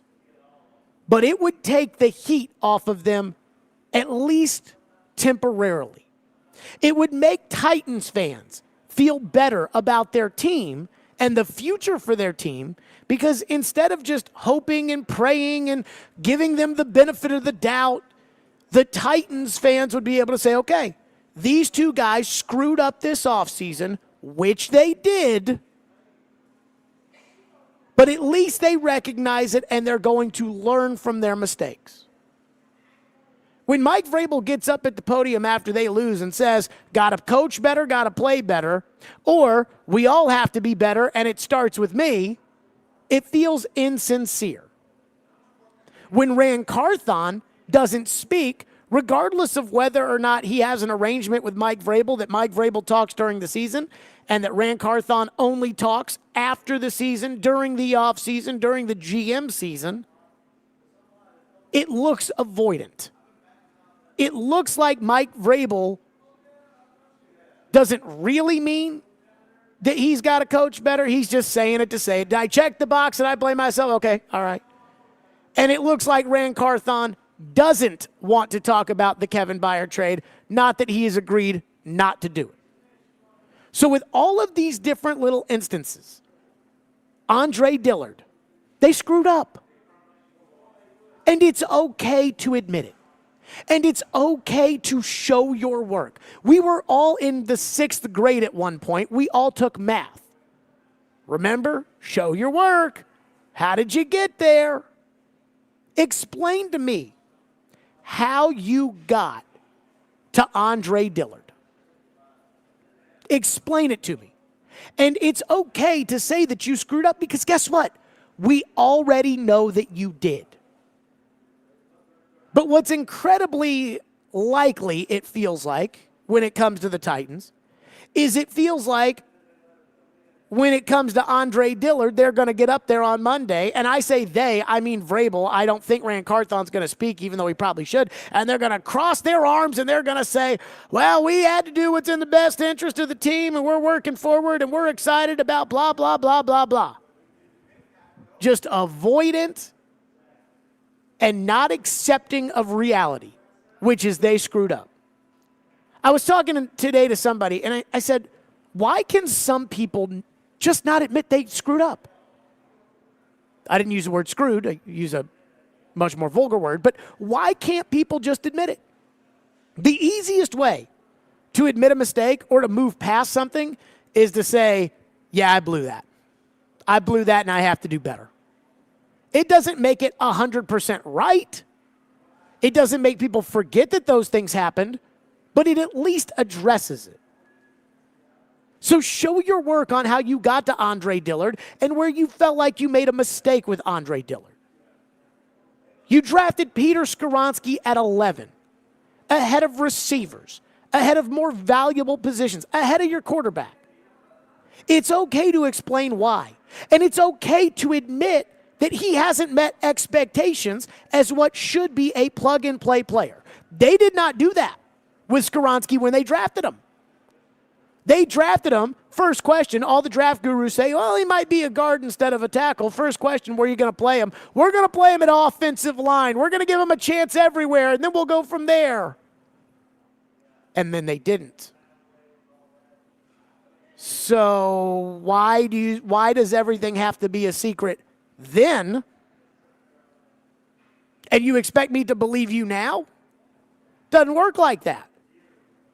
It's okay to explain why Skoronski hasn't met the expectations. Is it the fault of the left tackle or the center? Is it the fault of both of them? Tell me what it is. Somebody help me. Giving Aaron Brewer a second-round tender. It's okay to explain why. And it's okay to accept responsibility for, again, another incredibly revealing mistake. But when it comes to Rand Carthon and Mike Vrabel, I don't think they can do that. I think Rand Carthon and Mike Vrabel are the kind of guys that can look into the camera on draft day when they don't take wide receivers and wave into it like they're sticking their middle finger right in your face. And they can say after the draft, you're going to trust us. But then when push comes to shove, I don't think they have it in them. I don't think they can say, I effed up, which is what they need to say. Vrabel doesn't have a hard time using that word, but apparently I don't expect to hear it. I don't think we'll hear it on Monday. But I'm telling you, if they did that, if they went through the mistakes that they made, and they didn't do all bad things, they just did mostly bad things in the offseason. But if they went through those, then at least we would know where they stand. We would at least know how they got there. We would at least know whether or not they have the ability to get better, because I don't know if they can. A lot of you just want to assume that they will, but based off of what? I don't know if Mike Vrabel and Rand Carthon can live with the shame that comes with accepting responsibility for screw-ups. I don't think that they can show us why they screwed up, because the admitting of that is painful. And I certainly am not expecting that they will give us the confidence that they won't screw up again. So again, the question I ask is this: how much would it help Mike Vrabel and Rand Carthon if they went into this on Monday being honest and transparent with everybody to the extent that they can be? I mean, they can't get up there and say, well, right now, according to our draft board, we're picking 6th and Joe Alt is 4th, so we're really worried about that. But to the extent that they can be honest, last year I asked Mike Vrabel if he was committed to Tannehill at the end of the year press conference, and he kind of got pissy because I asked him and then pinned him down on it. And he was like, well, I mean, first he said he needs to get healthy. Dude, it's a sprained ankle. But I understood at least that Mike Vrabel couldn't get up there and Mike Vrabel couldn't say yes because they hadn't hired the general manager yet. It wasn't his place to say what he thought or didn't think because the guy who he was going to make that decision with hadn't even been hired. So I get that. But what's amazing is he was asked about Todd Downing's status on his Monday press conference, said they needed to work through some things, and 3 hours later fired him. Then when he was asked, when he next talked and was asked, didn't really reveal much. That's not going to fly this year. Special teams has cost you 3 football games. Time to talk about it. And it's time to admit that you screwed up. And I'm not even looking for Mike Vrabel, who vehemently defied my line of questioning about Craig Aukerman and then had to live with the consequences when he had to fire him after the Colts game. I'm not looking for a, Jared, you're right and I was wrong. I'm not looking for the first part. I'm looking for the second part. I'm looking for the admittance to the mistakes. That's what I'm looking for. And so my question is, how much would it help if Mike Vrabel and Rand Carthon were honest and transparent, and they explained to us why this season was such a disaster, what they learned from this season and off-season being such a disaster, and really explaining how they're confident and why we should be confident that it won't happen again. And that will make their lives a lot easier. Because if they get up there and they cross their arms and they act like a bunch of know-it-alls, every second of every move they make will be dissected and argued about, and it will be a very difficult place for them to be. But I don't think they can do it. I don't think they can do what Traylon Burks did yesterday when he got up there and he took full responsibility for dropping the pass against the Texans. Was given an opportunity to make an excuse about his body twisting or this happening or that happening, and he didn't take it because he was accountable. Can Vrabel be accountable? Or is it just going to be coach better, play better? Can Rand be accountable? Or is he even going to be there? I don't know. 615-737-1025 is the phone number, 615-737-1025. And I have a question for the pro-Vrabel, pro-Rand crowd, which apparently, according to the poll that we ran on Sunday, 51% of the poll said keep Rand, keep Vrabel, which is pretty amazing that it is that, kind of 50-50. And so I do have a question when it comes to Rand and Vrabel and kind of what everybody wants to give them. And that is, do they still get the benefit of the doubt without one word? There's one word. I want you to tell me if they can get the benefit of that without one word. I'll tell you what that one word is. We'll do that coming up next. 615-737-1025 if you want to weigh in. 615-737-1025 here on Stillman and Company. Let's talk about Window Nation. Window Nation, they are the freaking best. I love Window Nation, and I guarantee that you will love them too. That's Window Nation, windownation.com. Again, look, I don't know anything when it comes to windows. I really don't. I'm not smart enough to tell you about windows. I try my hardest to be able to be knowledgeable about things that involve my home and everything else, and I just can't do it, and when I can't do it, I go to experts, and that's what Window Nation is. Winter is here, so talk to the pros at Window Nation, because replacing those old windows is easier and more affordable than you think. No interest, that's right, no interest for 5 years and 50% off all window styles.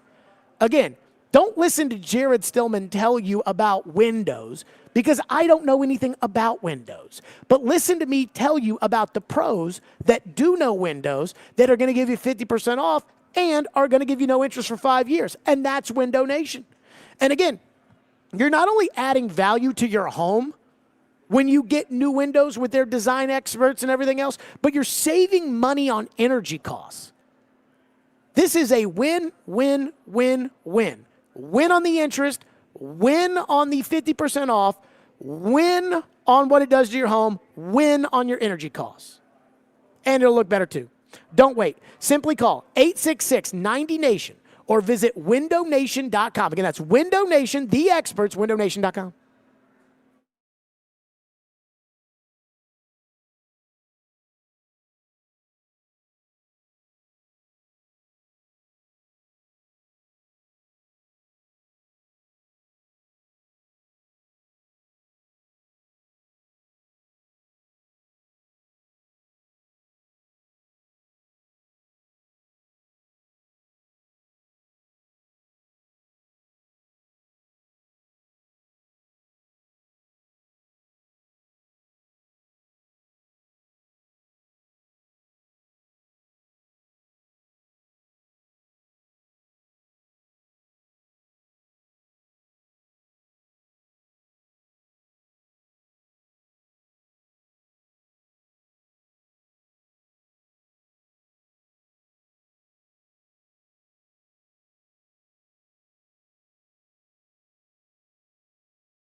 So if you're looking to point blame about the Titans' offensive line, first, point at the guys who haven't done their job well. And second, and this is the second time I've asked it, I asked Vrabel what degree of guilt or blame goes to the people who decided that this group was good enough to protect the quarterback and to block for the run game. And he avoided the question the second time, and it'll be one of my first questions at the season-ending press conference. Oh, goody. Those are the people who are culpable for the pass protection and the run blocking are Mike Vrabel and Rand Carthon, who assembled this group and thought it was sufficient. Ding, ding, ding, ding, ding. And Kaharski usually doesn't get a lot of those like that, but he's right. That's who to blame for the offensive line, and the offensive line is the chief problem amongst the Tennessee Titans. So here's the one thing that I have from the people that are just so sold that the Titans are going to rebuild this team this year and that Vrabel and Rand are going to commission their asses off to where this time next year we'll be talking about either the Titans having already clinched the playoffs or the Titans playing a game to make the playoffs. Why do they deserve the benefit of the doubt? And there is one word that you are not allowed to use when it comes to telling me why they deserve the benefit of the doubt. I feel like Steve Harvey on Family Feud again. Ian, what is that one word that you cannot use when trying to give Rand Carthon and Mike Vrabel the benefit of the doubt? Cap. Bing! So take out the word cap. Because as you know, I don't believe in the salary cap. I also think the Titans wasted money that they didn't have to spend this year. I'll explain that in a second. But take out the word cap, because that's what I hear all the time is, John Robinson left us with a horrible cap situation. There was nothing we could have done. You couldn't redo Ryan Tannehill's contract? You could have. You couldn't redo Derrick Henry's contract? You could have. You waited until the very last moment to redo Harold Landry's contract. You could have opened up more cap space if you had done it earlier on in the process. You could have done whatever you wanted to do. You know that. There are void years in Andre Dillard's contract. There are all these void years in DeAndre Hopkins' contract. You could have easily played that game if you wanted to. So take that word out. Other than that, I don't get it. Where's the benefit of the doubt? Right? Benefit of the doubt is for last year. When they signed Aaron Brewer to a second-round tender, which made no freaking sense to me at the time. Ian, you remember the day that happened. Yep. I went crazy. When they signed Daniel Brunskill, who they said was kind of a do-it-all Swiss Army knife offensive lineman, I was like, great. That's probably the guy that replaces Brewer. And somebody texted me and was like, dude, Brewer's going to be the center. And I was like, no, no, no, no. And I joked about how I don't like putting words in Floyd's mouth, but I thought about a 270-pound center, and all I could hear was, ha, ha, ha, ha, ha. And everybody told me, no, it'll work. He'll be better at center than he was at guard. Bullcrap. But you guys kept telling me that. That's the benefit of the doubt. When they do something stupid like that and they tell you, trust us, that's the benefit of the doubt. That was last offseason. Ian, I'm going to put you on the spot right now. Who would you rather have, Dennis Daly or Andre Dillard? I'd like to see Daly give it a try. Dennis Daly makes $1.3 million. He makes the league minimum. Andre Dillard makes 10 times that. We've seen Dillard. That's enough with that. And I think we've seen Daly, and he's better than Dillard. I think he might be. They are paying him 10 worse. times the money that Dennis Daly got. Like, that's just pure incompetence. You lose the benefit of the doubt when you do things like that. John Robinson, same way. When you make those trades for DeMarco Murray and you bring in Rashard Matthews and you sign Ben Jones and you turn around and you win some games, you get the benefit of the doubt. When you draft Jeffrey Simmons, A.J. Brown, Nate Davis, Amani Hooker, and David Long Jr. in the same class, you get the benefit of the doubt. When you start screwing up and you start drafting, and that's why they were able to draft Caleb Farley. Because, I mean, we said on that show, me, you, and Caroline all said before that draft, no, no, no, when it came The back to, thing scared us. to Farley. Right. But Robinson took him, and he got the benefit of the doubt. But then, as that deposit didn't pay off, and as the Radens thing didn't pay off, and as the A.J. Brown trade blew up, he lost the benefit of the doubt. And that's where I stand when it comes to Vrabel and Rand Carthon is, to me, the benefit of the doubt was last year. It was last year. The only move they made in the secondary was Sean Murphy Bunting. That was last year. The guard at 11. I lost my crap on draft night at Twin Peaks when they took Peter Skoronski at 11. Because I actually have the video cut, but I just started yelling a guard over and over again. And then I asked if kicker wasn't available, and D. Mason Chris lost it, laughing so hard. But you see why now. You understand why now.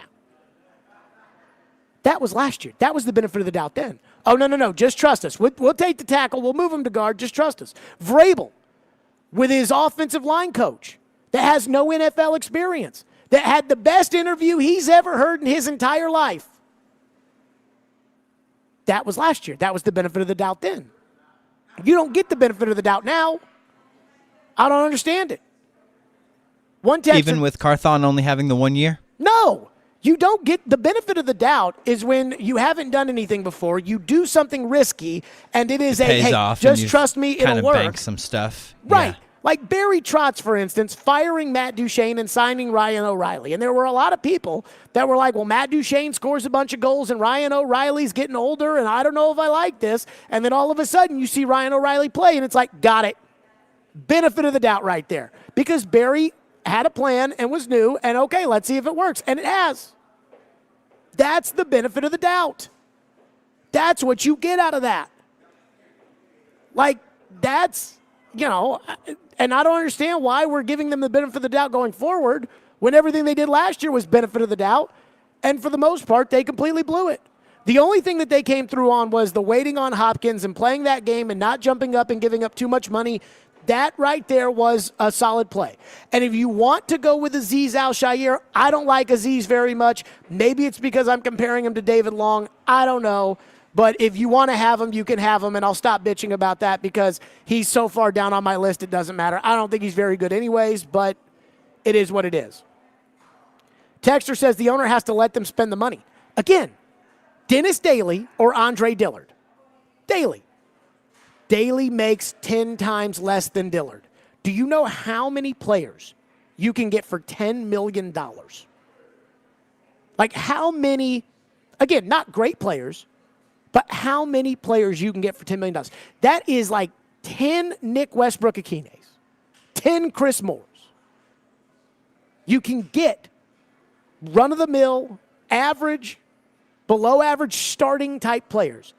Connor McGovern, who wanted to be here and the Titans weren't interested. You can't get Mike McGlinchey with $10 million, but you can get those guys. And Dillard and Brewer and that Scarbini crew, they're worse than all those guys. They paid them $14 million. So again, without the word cap, somebody explain to me why I and we all have to give these guys the benefit of the doubt. Why they'll be able to sit there on Monday if they want to and cross their arms and say, trust us, we'll get it figured out. Somebody explain that to me. 615-737-1025 is our phone number, 615-737-1025 here on Stillman and Company, 1025, 1063 The Game.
I really have never responded to any of those, and we're not going to start now. I know where we're at as an organization. I'm excited to build this thing and to fix this thing and get it to where we want it to be, to win championships with Ran and Chad and A-Rob and a coaching staff and everybody. Ran and Chad and A-Rob and Johnny and Susie and Cindy and Scotty and everybody else. And I love it when Vrabel does that. It's so passive-aggressive. And Vrabel said it to me when I asked him about the miscalculations on the offensive line after the first Jacksonville game, and he was like, well, we'll worry about that in the offseason, me, Ran, Chad, and A-Rob. And then he said it in the ESPN article about, I like working with those guys, Ran, Chad, and A-Rob. And then yesterday, I want to do this. I don't address those rumors because it's me, Ran, Chad, and A-Rob. And every time he does that, this is so passive-aggressive Vrabel. Every time he does that, he's minimizing Ran Carthon. Not one person I know gives a rat's ass about the assistant general managers. Not one person. In fact, the Predators have, and it's not fair because I think Ian knows the answer to this. The Predators have what? 3 assistant general managers? I think 2. Poyle and Kelty. I thought Scott Nickel was an assistant GM. I thought he was the general manager of the Milwaukee Admirals. I think he's both. So that might be technically both, yeah. Yeah. So we know who those are. But how many of you know who the assistant general managers are? You know what I'm saying? It's like, so when Vrabel does that, when we talk about this era of Predators hockey, we talk about Trotz and Andrew Burnett. That's what it is. And so when Vrabel does that, I never remember him talking about John, Ryan, and Monty. It was always just, John and I, and John and I, and John and I, and now it's Ran, Chad, and A-Rob. It is so passive-aggressive Vrabel. It's like every time he could just get up there and say, look, those rumors aren't true. Ran and I are working hard together, and we really, kiss each other on the lips every day. But he's not going to say that because he's got to incorporate Chad and A-Rob. I don't even know what they do. And guess what? On top of me not even knowing what they do, Ian, guess what? You don't care. I do not care. Let's go to Donnie, who's been waiting patiently. Phone line driven by WilsonCountyHyundai.com. What's up, Donnie? Hey, how's it going, guys? Thanks for taking my call. Sure. 2 points that I want to make regarding the offensive line. I'm half kidding, but I'm half being serious. If halfway through the season you told Taylor Lewan come in and play on the offensive line, I'd probably give it serious thought about doing that because I think that he has a little bit in the tank more than those guys have. Well, he's skinny now, so I don't think that he can, I'd still take him over what we have. I'd still take a skinny Taylor Lewan over what we have now. Second part of my question or statement to you about the offensive line. It's not this easy, but if you could magically push a button to say keep or release on all the offensive members of the Tennessee Titans offensive line, which one would you keep? Which ones would you let go? I'll just put it to you like this. This is the way I describe how bad the offensive line is. Thank you, Donnie. One of the reasons that TD reported at the time that he heard that got John Robinson fired was the Farley and Radens draft picks. And that doesn't surprise me because the Titans had David Quessenberry, a replacement-level player, playing right tackle in 2021. And Quessenberry, like Aaron Brewer last year, was a restricted free agent. So the Titans could have tendered Quessenberry a contract for $2 million. And $2 million is not a lot of money. So they could have tendered him a contract for $2 million, and they chose not to. And in fact, Quessenberry sat out in free agency for a little bit before Buffalo brought him in order to be a backup tackle. And so it wasn't like, Roger Saffold was due $12 million and they released him because they didn't want to pay him $12 million. And then that wasn't it. I mean, Quessenberry was $2 million and you could have given it to him right then and there, and they chose not to. And so they went into the year with Radens pinned in as the right tackle. Now, Petit Ferrer beat him out for the job, and that should tell you something because Petit Ferrer stinks. So TD said that Farley and Radin said that was a big part of why he got fired. And I agree. To me, it can only be Farley, Radins, and A.J. Brown because all the other moves, like the bad Julio Jones trade or Isaiah Wilson, or all that die had been cast before they gave him an extension in January, before they fired him in December. So Radins was part of the reason why he got fired. If I had an award for Offensive Lineman of the Year for the Tennessee Titans in 2023, guess who's getting the award? Dylan Radins is getting the award. That's how bad it is. A guy who was, again, critical in the previous guy getting fired has been the best offensive lineman for this team. Unbelievable. Texter said Vrabel wants to be in Tennessee as long as we win. Yeah, that was so weird how he said that.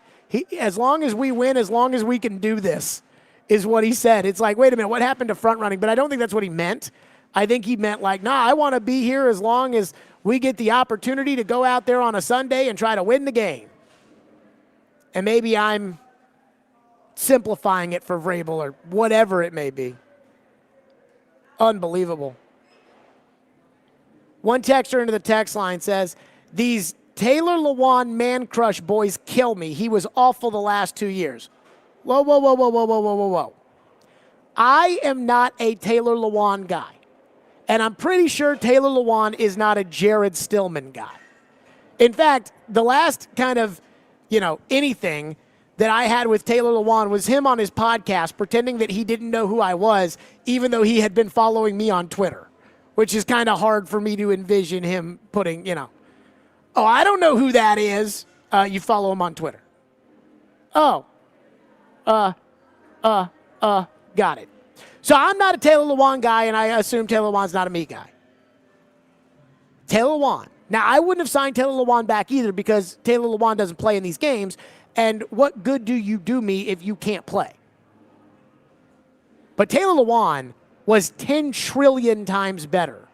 Even in 2021 with a bum knee, was 10 trillion times better than what the Titans have at left tackle right now. Like, when it comes to Jalen Duncan, I feel bad for Jalen Duncan. And you know me. I'm the first guy. These guys make a bunch of money. Even the 6th-round Scarbinis from Nowhere State make a lot of money compared to everybody else. But Jalen Duncan was drafted in the 6th round as a project. He was not ready for the NFL. I didn't even know if he'd make the team out of training camp.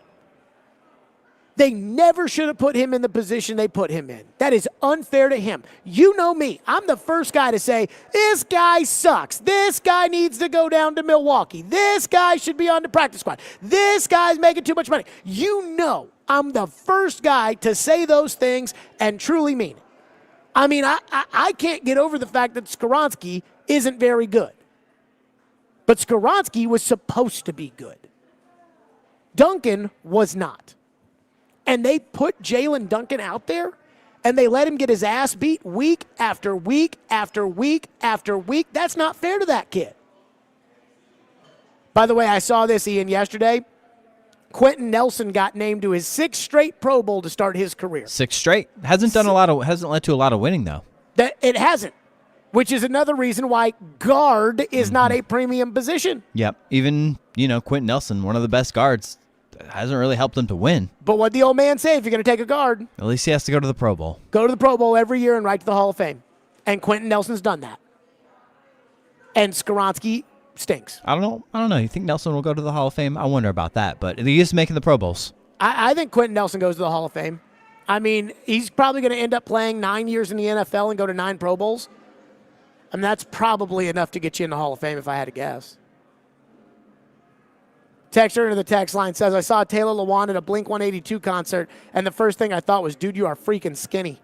Told you, Taylor Lewan got skinny. Can't put him on the line this year. Has no knee, and he's skinny. Just saying.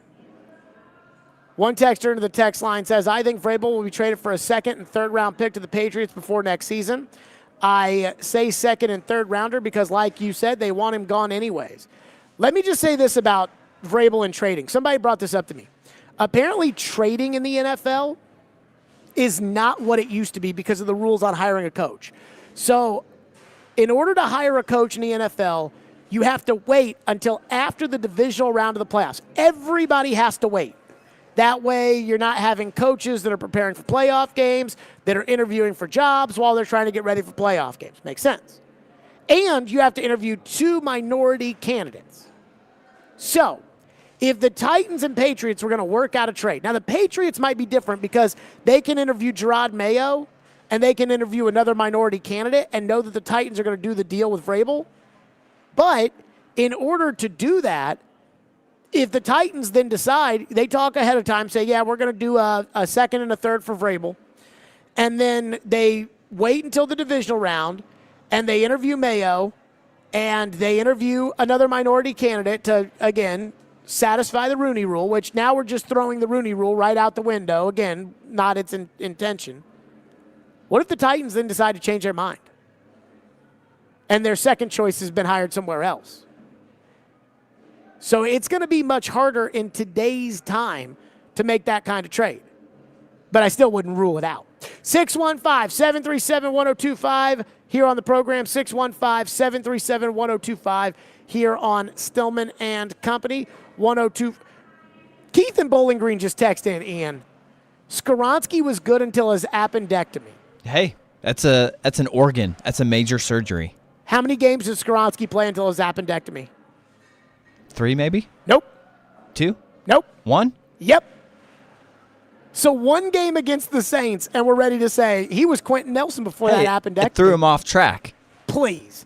615-737-1025 is our phone number here on the program if you want to weigh in here on Stillman and Company, right here from Bridgestone Arena, 102.5, 106.3 The Game.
Stillman and Company live at Bridgestone Arena. Preds tonight against the Calgary Flames, 7 o'clock. Hal Gill will be in the booth, the three-man booth on TV today. He joins us now in the program, presented by Duncan. Okay, Hal, I want to start with this. I enjoyed the game on Tuesday night against Chicago. I didn't think it was a great win. I thought it was a decent win. I thought they played well enough, and I liked that they scored on the 5-on-3 and everything else, and they got the empty netter. It was much closer than the 3-0 score indicated. But Ian and Robbie Stanley didn't think that they played very well on Tuesday night. I thought they played fine. What do you think? Yeah, first period, they were lights out. Take that, Ian. It should have been 5-0, right? Well, I don't live in that world, but yes. I think the first period was lights out. They were played fantastic, and then I think the second period, you give the Blackhawks some credit. They had a little bit of pride and came back and pushed back, but I think the Preds just kind of figured, okay, we got this one in the bag. It's just a matter of time before we score a bunch of goals. And so they had to sweat it out until the end. But I like the response, the way they stuck with it. And, you know, they found a way to win the game. Anytime you win a game in the NHL, that's a good one. Okay, the Predators sit right now probably really battling for a wild card spot because they're 5 points behind Dallas for third place. Dallas has 2 games in hand. And so it's not impossible for them to make up the difference. It's just not very likely. But so it looks like there's going to be this just giant grouping of teams that's going to be battling for the 2 wild card spots in the Western Division. You, Arizona, Edmonton, Seattle, St. Louis. And if you want to throw Calgary in there tonight, I guess you can. My question to you, Harold, is this. As a player, when do you start looking at that and start thinking about that? Yeah, I think it after Thanksgiving, you start to look at it. Once Christmas, New Year's hits, I think you start to, like, that's going to determine your fate. So you're conscious of it, and it can weigh on you if you're all the way out, and it'll make you feel pretty good if you're all the way in. But you know, for the most part, you're usually in the mix. You're trying to fight, and it becomes a night in, night out, trying to build those numbers from now. And then the All-Star break usually is when it's like, okay, we are what we are, and now we're gearing up, and every game is life or death. And so I think right now is a good time where you say, okay, we're dialed in here. We gotta move up, and certainly, like you said, I think it's going to be pretty tough to move up. There's some pretty good teams that I think are going to pull away. And this middle pack, like you said, is going to be a battle. I think it's going to be fighting tooth and nail. You know, teams like Edmonton are going to pull up. I think St. Louis, Minnesota, you expect them to pull up. Maybe Arizona falls off. I'm not sure. But the Preds are in one right now, and it's going to be fun. I think I'm expecting this to be fun right to the end. ESPN had an article today, Hal, that said that their biggest issue right now, other than secondary scoring, is the penalty kill, and that the penalty kill has got to get better for this team this year. 1, do you agree? And 2, do you think it will? I would disagree. I think they've been good. I think there's been times, I think early in the year, they had a lot of, like, hey, they're doing the right thing. It goes off the stick and finds its way in the net, and it's little miscues that I don't think were, you know, I hate seeing bad luck because you make your own luck, but I feel like there was a lot of plays where it's like, that just kind of hurt their stats. And I feel like the team, you look at the Washington game, they had you know, they're going into overtime shorthanded, and they pull off a huge kill and then turn that into another point. And I think that's what you're looking for as you get later in the year. You don't look at the stats as much as you look at, did that penalty kill help us win? And the power play certainly helped win the other night, and the penalty kill got it done, had a clean slate, kept them off the board, really didn't give up anything. And so I could say they helped them win a game. And so I think that's what you're looking at. And I think they're in a good spot, and I think they're only building off of that. And so I like the way they kill. You've got to be a little bit sharper, and I think they're on the track. Hal Gill is with us, presented by Duncan. So there is a conundrum, I think, that is brewing with Gus Nyquist. And that is that I thought Gus Nyquist was like an okay player when they signed him. And I figured, you know, he'll be a veteran guy and he'll take a spot that they can then later give to one of these younger guys who they feel like has developed and is ready to take it. And I kind of think that's why Barry brought him in here. And then the idea would be that when the younger guy is ready with the 2-year contract, they can turn around and trade Gus Nyquist and, get an asset in return. And it's win-win-win across the board. But he's playing so much better, Hal, than I think I expected him to play. And now there's a part of me that's like, wow, they might actually get something really good for him if they were to trade him at the deadline to a team that thinks they're a contender and eat some of the salary and everything else. They could probably get a really good asset in return for Gus Nyquist. And then there's another part of me that, again, I'm not expecting a Stanley Cup this year, but, I'd like to see him make the playoffs and give us a competitive round. And I think they probably need Gus Nyquist to do it. So what do you think about the current, or maybe not current, future Gus Nyquist conundrum that the Predators may be looking at? Yeah, he's certainly been a pleasant surprise. Not only the way he's playing, but the what he does off the ice. I feel like he fits in with the fabric of the team. I think guys like him. I think he works hard, does all the right things. Initially, I had him middle six, right? Mm-hmm. Sure. Okay, he's that guy. And then when I saw him go on the first line, I said, okay, like you said, he's put him up there and let these young guys grow their game without being under the pressure of being on a first line. And, maybe the high-end skill, maybe a Tomasino, Evangelista, one of these guys will slide up and be on that top line. But he's really taken it and ran with it. And I'm surprised by his game. I knew he had the 200-foot game, good defensively. He's got speed. He's really smart. But now I'm starting to see that he makes everyone around him better, and including Forsberg and O'Reilly. And those guys are having a great season right now with him attached to him. So I don't know. I think that's one of those things you wait and see how things go. And, it's a long season and, things are going to change.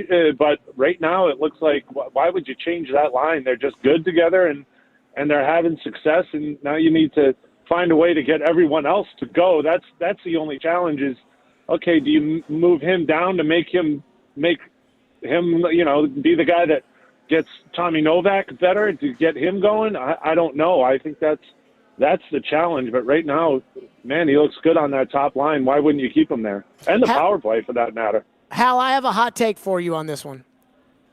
I think Ryan O'Reilly's the best player on the team. Crazy or not? Well, what are you talking about? Is he the best player? I think he's certainly right now the most valuable. I think the work ethic and the culture change that I think he's a big part of has been huge. I think he makes everyone around him better. He'll kill penalties, wins draws. Power play is good with him in that bumper position, and he can move to the net front. He's got a scoring touch that he's showing on the power play. I think he's the best overall player right now, maybe. But I think certainly he's changed the dynamic of the team, and that's, I think, what's more important. And I think that's, in large part, I think Barry Trotz brought him in to do that, and he's done that and then some. Did you hear that, Robbie Stanley? Hal agrees with me. Hal Gill is presented by Duncan. Hal, enjoy it tonight. Can we not spread that word, please? Can we just say we said see it similarly, but agreeing with you, that sounds weird, doesn't Hal it? might get fired for that. Hal Gill is presented by Duncan. Hal, enjoy the call tonight.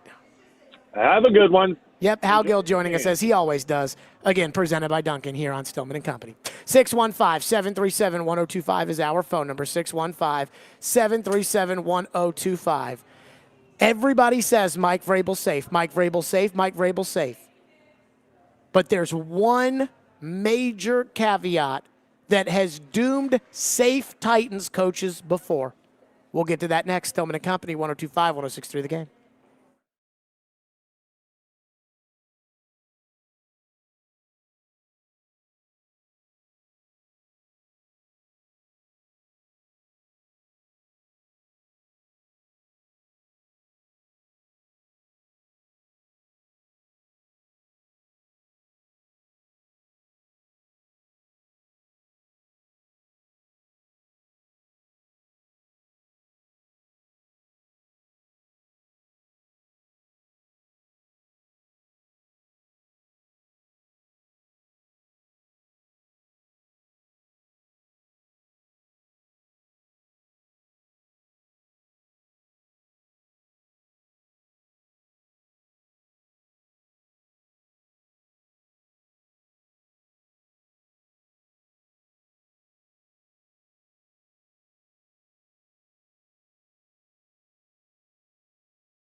Stillman and Company, 102.5, 106.3 The Game, streaming live on Twitter, Twitch, YouTube, and Facebook live from Bridgestone Arena. Predators tonight taking on the Calgary Flames, 7 o'clock right here, 102.5, 106.3 The Game, pregame in less than an hour.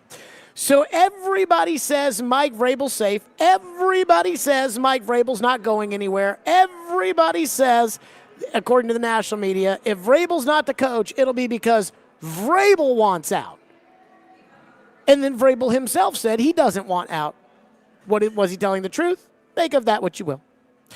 But I've been thinking about Vrabel and his future in Nashville, and I was reading from Jeremy Fowler, who does break some Titans news from time to time at ESPN, who writes, quote, "A lot of people league-wide are starting to wonder about Mike Vrabel's future in Tennessee. I haven't heard anything hard and fast that Tennessee plans to fire him. But does he want a change?" Again, the national narrative. It's not the Titans that would want to change. It might be Vrabel who wants to change. Or, Fowler writes, would the Titans ask him to make staff changes that he doesn't want to make? Question mark. Ooh. What's the old saying? Those who fail to learn history are doomed to repeat it. Do you guys remember what the narrative was as to why the last coach got fired? In fact, I have in front of me right now a Tennessean article dated January 7th, 2018, almost 6 years ago today. Titans owner, Mike Mularkey is our head coach and will be our head coach moving forward. But then what happened?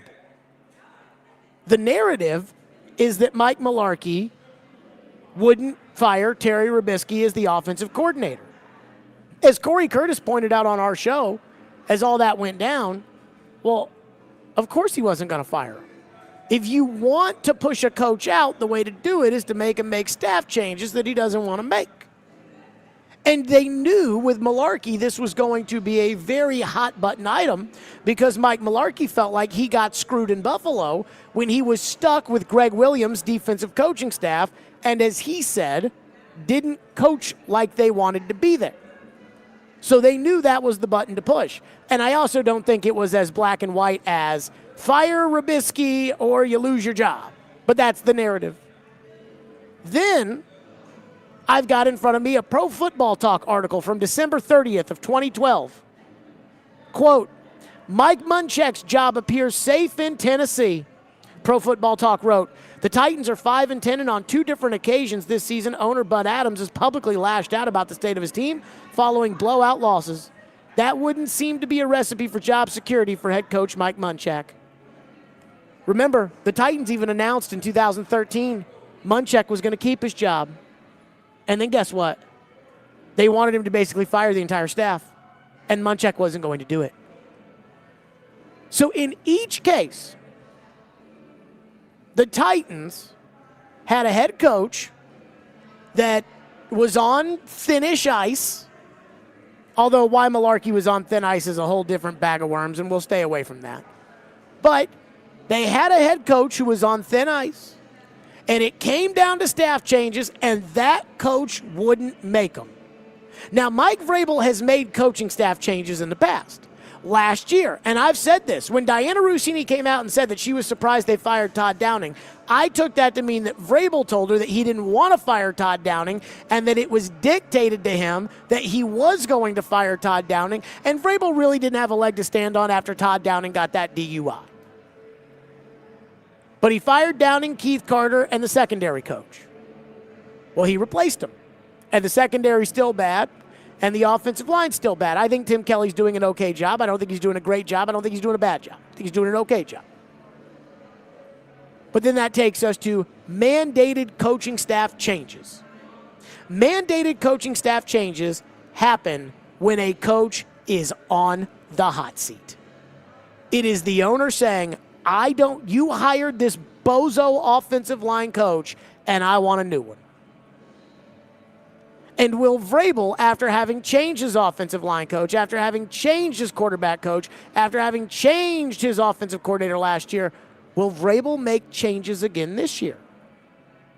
Vrabel changed the tight ends coach. Last year, it was Luke Steckel.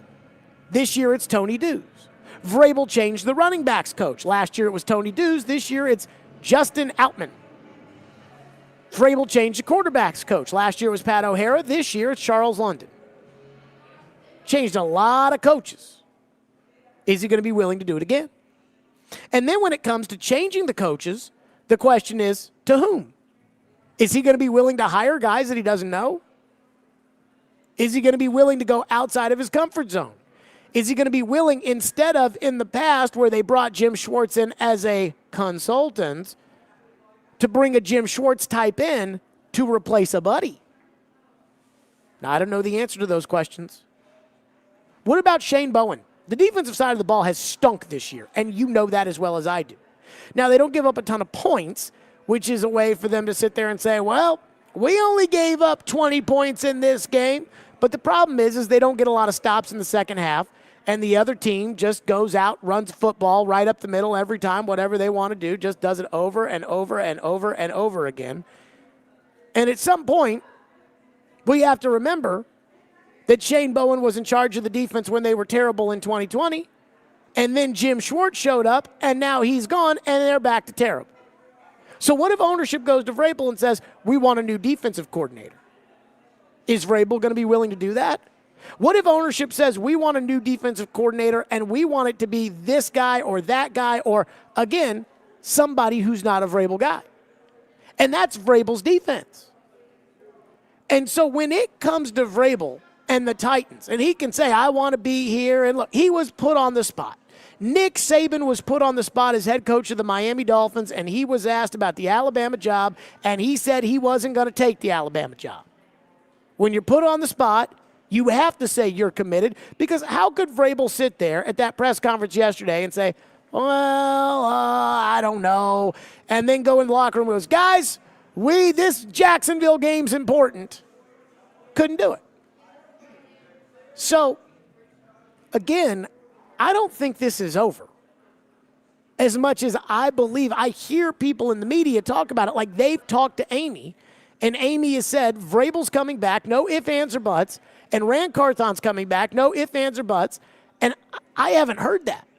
The only thing that I heard was around Thanksgiving, Diana Rossini reported, and again, Diana, very much in the purse for Mike Vrabel, Diana Rossini reported that the Titans weren't interested in trading or firing Mike Vrabel. And a lot of people interpreted that to mean, if you want to trade for Mike Vrabel, that'll cost you. And again, when it comes to the owner, as we learned with that headline on Mike Mularkey, well, she can say one thing one week and do something different the next. So that's the thing to keep an eye on for me when it comes to Vrabel and his return, is the coaching staff. Because I'm sorry, but I cannot, if they bring this offensive line coach back, and I'm sure he's a great guy. I know nothing about him other than he does check my number one quality for an offensive line coach, Ian, which is? Large. Girth. Got to be fat. I've seen skinny offensive line coaches. Keith Carter was skinny. He was bad. Bob Bowlesby was bad. Or was that his name? I think that might have been his name. No, Bowlesby? For the Titans? That was the Bob Bowlesby's the commissioner of the Big 12. Yeah, he is. Who was the guy before Russ Grimm? I can't remember. I swear to God, his name was something like that. Whatever. He was freaking rail thin. Terrible. So Dante Scarnecchia, he's the exception to the rule. I want a fat line coach. And Munchak's not fat, but he's got some heft to him. But other than that, it doesn't seem like he doesn't have experience, and it doesn't look like they're getting any better. And the line, is absolutely terrible. And Vrabel's going to have to make a change. And I cannot imagine ownership saying, okay, Mike, you can go with whatever you want on the coaching staff. I can't see that. Unless ownership is like me, and they're just waiting out the string until he and Rand Carthon get fired. And if that were the case, I'd be incredibly disappointed. 615-737-1025 if you've got a thought on that, 615-737-1025 on the coaching staff. And let's not forget, Vrabel already screwed up special teams coach. And I guarantee you he regrets, in front of everybody, including the owner who was sitting right there, that staunch defense of Craig Aukerman. Like, I think he regrets that. given how the season played out. 615-737-1025 if you want to weigh in on that. And I know a lot of you all want to get rid of Derrick Henry, but I need somebody to give me a real reason. A real one. We'll do that next. Stillman and Company right here, 102.5, 106.3 The Game.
You think there'll be a moment somewhere along the way? I mean, there's obviously going to be an introduction and some fanfare when you leave the field and stuff like that. I mean, it's definitely gonna be a moment. Just last game of the season. I'll be a free agent after this year. Been here 8 years, so just be grateful to whoever shows up, and I know the fans will come out, and hopefully we put on the show, be able to finish strong. But just grateful for the whole process. Who else is sad that Sunday is probably Derrick Henry's last game with the Titans? Ian, are you sad? Big time. I am sad too. So I think we've got to separate this Derrick Henry thing into two separate yet equally important groups here.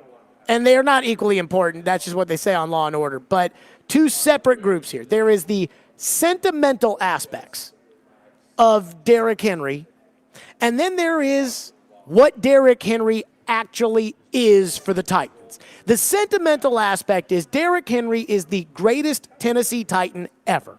I lived through McNair. I lived through George. I've lived through Chris Johnson. I've lived through Javon Curse. I've lived through Vince Young at his peak. I've lived through all of it, and Derrick Henry is the best Tennessee Titan, period.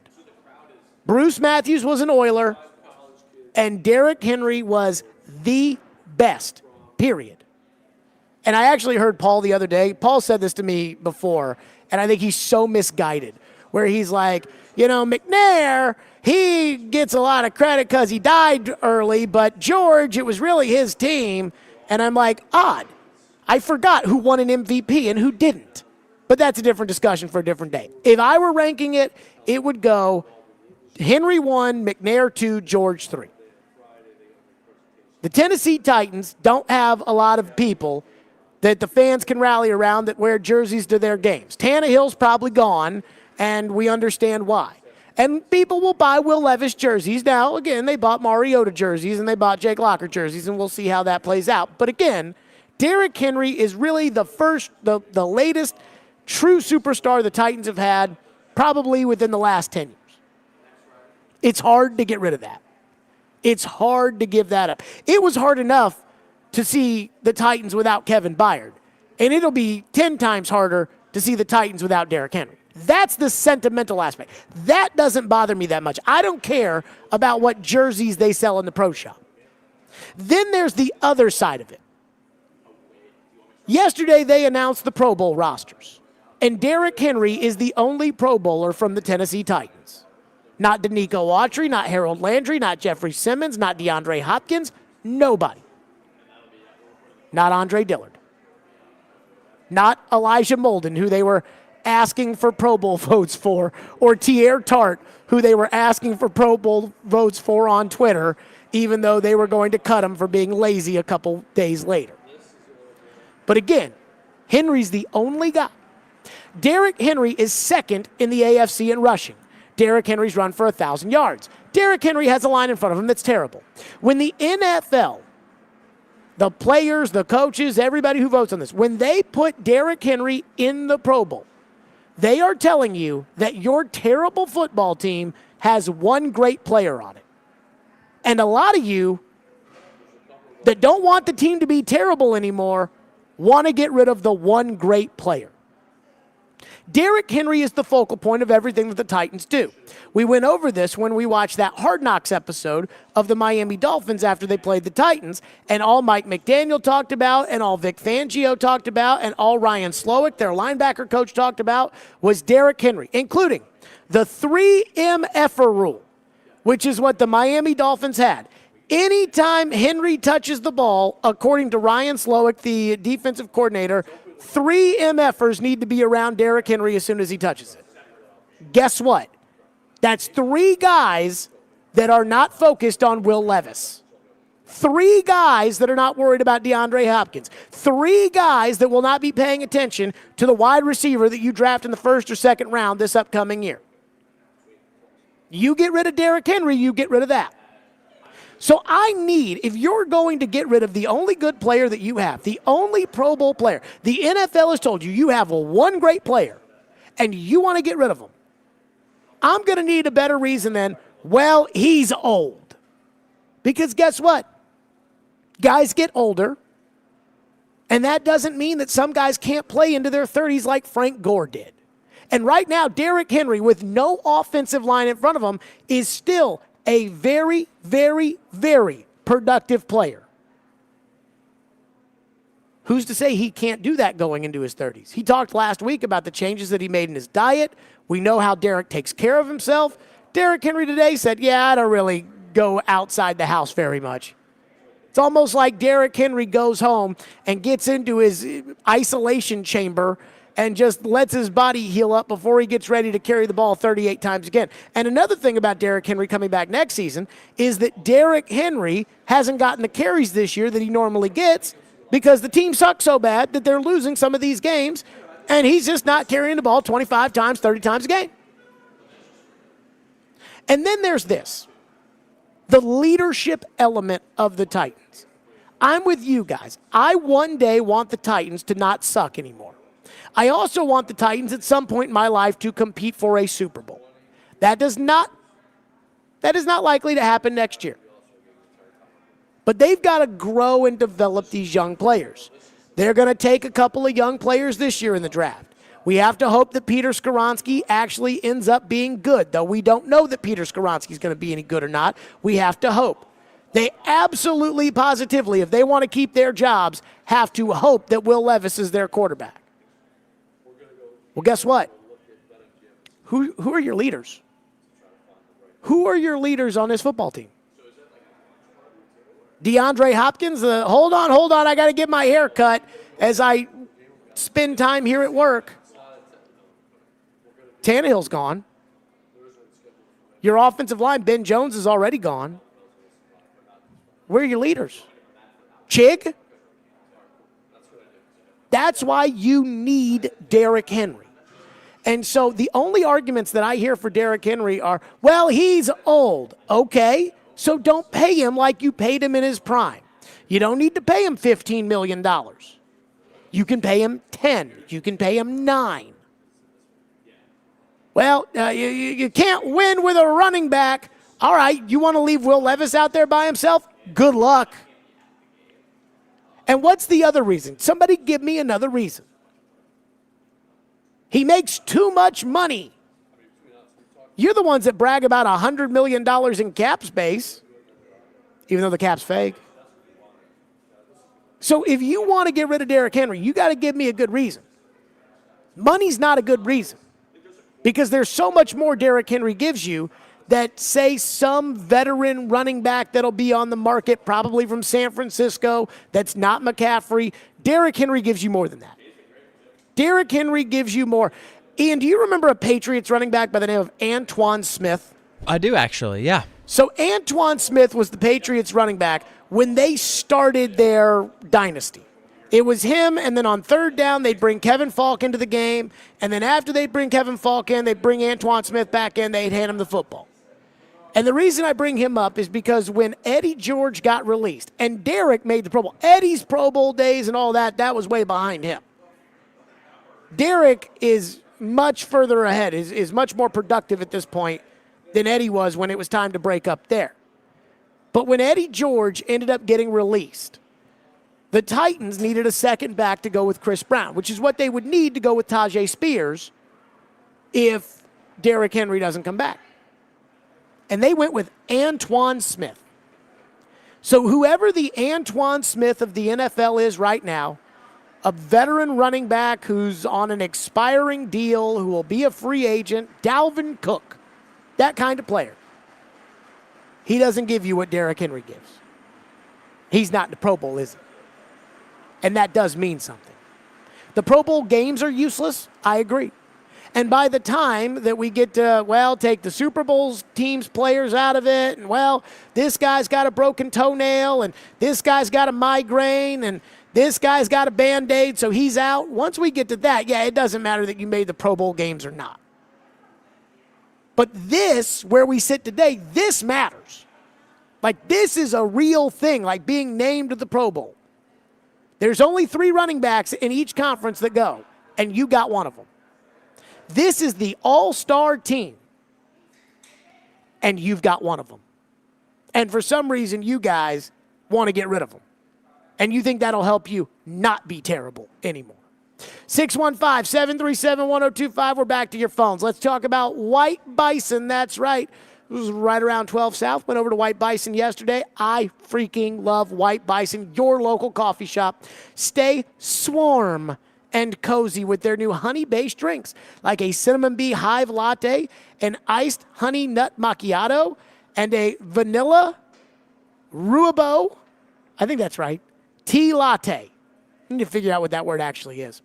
White Bison is your local coffee shop with food featuring fresh-made premium breakfast, lunch, and snack options. Download the app and order ahead. So when you download the Twice Daily and White Bison app, you can enroll in the rewards program, and you can place orders on the go anytime automatically and earn on every single purchase. Download the app to order ahead to earn rewards and get one free coffee every time you buy 7. Part of White Bison's rewards. Buy 7, get 1 free. White Bison, Twice Daily, fresh all day.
This season hasn't gone the way you or the team probably wanted it to, but how good does it feel to get another Pro Bowl selection and have that honor? Yeah, it's always a great honor to be recognized for your play, which I'm not too proud of this year, but from your peers and everybody voted, I really appreciate it. Very grateful to have my fourth selection. don't take it for granted at all, and just appreciate everybody who was involved that were able to get me in. Derrick Henry making the Pro Bowl. Half of you want to run him out of here.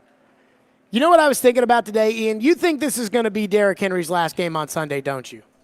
With the Titans? Yes. Kinda, yeah. I do too. Do we really think a lot of people want to run him out of town?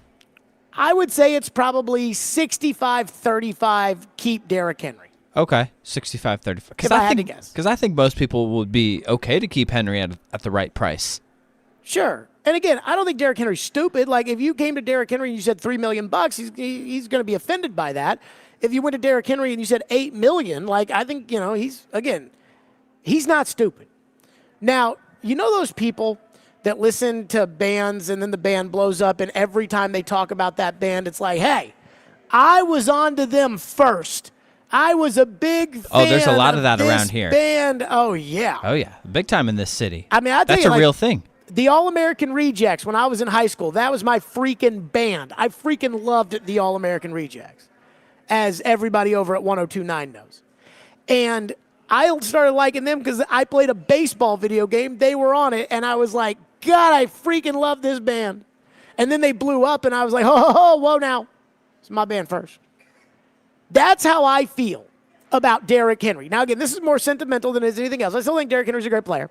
But in 2000, this is what happened.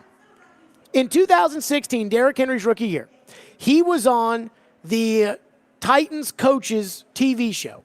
And Corey Curtis told me that the ratings on Channel 2 that day spiked because they had Derrick Henry on there. So I was like, well, I guess the people want to talk about Derrick Henry, so we'll talk about Derrick Henry. And I did that, and so me and Floyd would talk about Derrick Henry, and that was where I became just like so staunch in my Derrick Henry needs the ball support. And then Derrick Henry won them that playoff game on the road at Kansas City, and DeMarco Murray was hurt, and it was Derrick's time. And then Jerome Boger calls a mysterious holding penalty in the Delaney Walker ankle game, and they take a touchdown off the board from Derrick Henry, a home run. And then Matt LaFleur gets involved, and he stinks, and he sticks Derrick Henry on the bench, and David Fluellen's playing over him. And was it not a daily argument on this show, Ian, about how Derrick Henry was on the bench behind Dion Lewis and David Fluellen? And I was the one who argued that they were just not using him correctly. Too many negative early down runs from Henry. According to the old man. That is correct. And what did this guy say right here? Which guy? You guy? Yes. Let the big dog eat? That's all I said. And then he had the Jacksonville game. And I kept saying it, and I kept saying it, and I kept saying it, and then the band blew up. And everybody knew what I was talking about. And now I feel like I'm right back in that same spot where I'm sure Joe, just like he thought David Fluellen was a better player, Joe is probably sitting there thinking that they'd be better off. That's not true. Give Joe more credit than that. Joe said that. Joe at the time was in favor of Fluellen ahead of Henry. Did he say that Fluellen was the better player? I mean, again, he was in favor of Fluellen over Henry, and that's all I can go off of, and I feel like that's enough of an indictment. And I feel like I'm in the same spot now, where I'm like, guys, he's still good. Let's go to the phones. 615-737-1025. By the way, PK just texted me and said, you're claiming you were ahead of everyone on a Heisman winner? Yeah, because you guys were okay with Dion Lewis and David Fluellen. Rex Road. Phone lines driven by WilsonCountyHunter.com. Brad's up next on Henry. Thank you for calling. What's up, Henry?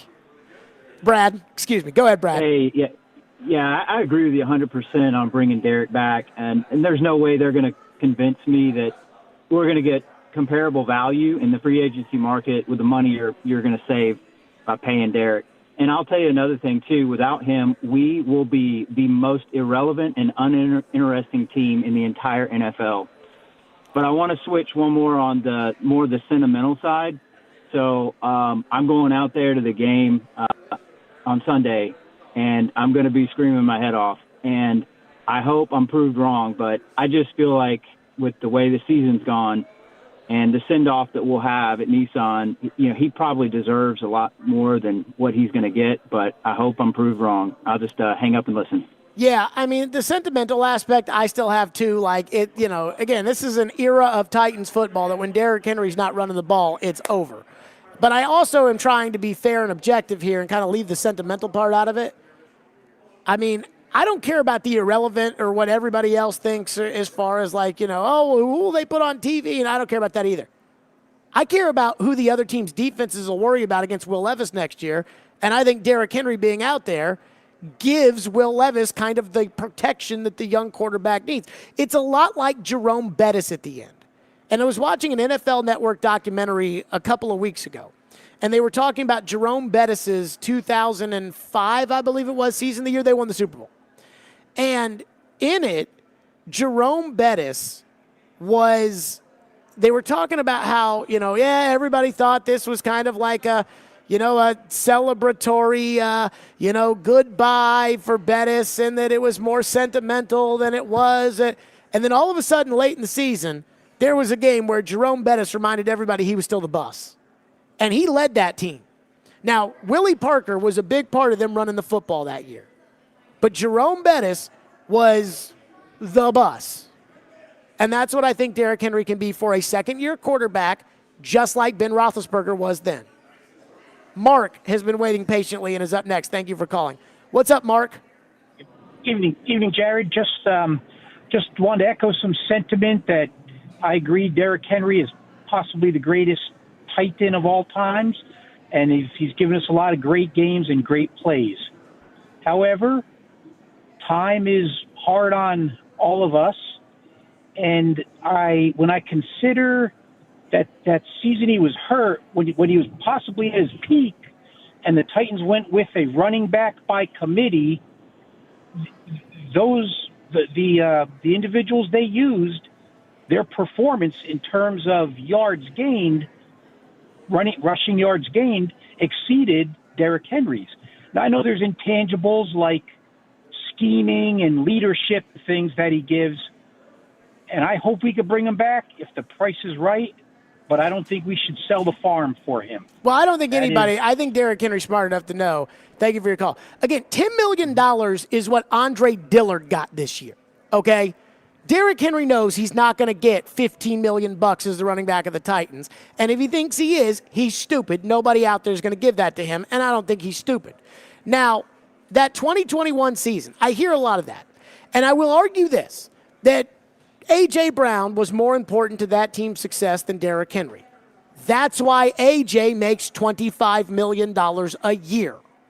But when Derrick Henry got hurt in the overtime win against the Colts, the Titans basically wrapped up the division that day.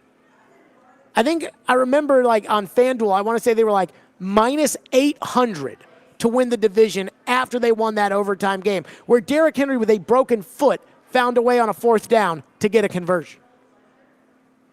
After that, they lost to the Texans, they lost to the Patriots, they lost to the Steelers on the road. Congratulations, they beat the Urban Meyer corpse of a football team at Jacksonville. But other than that, it wasn't like the meat of their schedule was in front of them without Derrick Henry.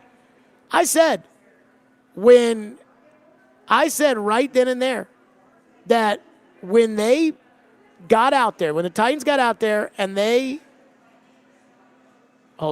when they got out there after that Colts game, I said the season's not over if Henry can come back for the playoffs. The season's over if Henry can't come back at all. But it's not over if he can't come back for the playoffs, because they were going to make the playoffs no matter what. They had won the division by beating Indianapolis the day before. Robert is up next here on the program. And then there's been something I've been meaning to complain about, but I've been putting it off because I've forgotten that I do want to touch on for a second. Robert, go ahead. The hypocriticalness of you is just amazing. You complain about the Titans' offense, about how bad it sucks, and then you want to keep the guy that's the focus of the offense. I want to keep the best player. The 2000s. I want to keep the best player on the offense. Yes. He's not. He is not. It does. If you've got the I'm sorry, running back the Pro Bowl roster came out, and nope, don't see Dylan Radins on the Pro Bowl roster there, caller. It doesn't matter. All that is a popularity contest. running back is the most irrelevant position on the offense, period, in today's football. Do you want? I mean, you Let's can take the see, greatest running attack ever and 2020. can't That win. was what, 15 years ago? No, that was 3 years ago, season wise, in 2020. I guess technically 4 years ago. Derrick Henry.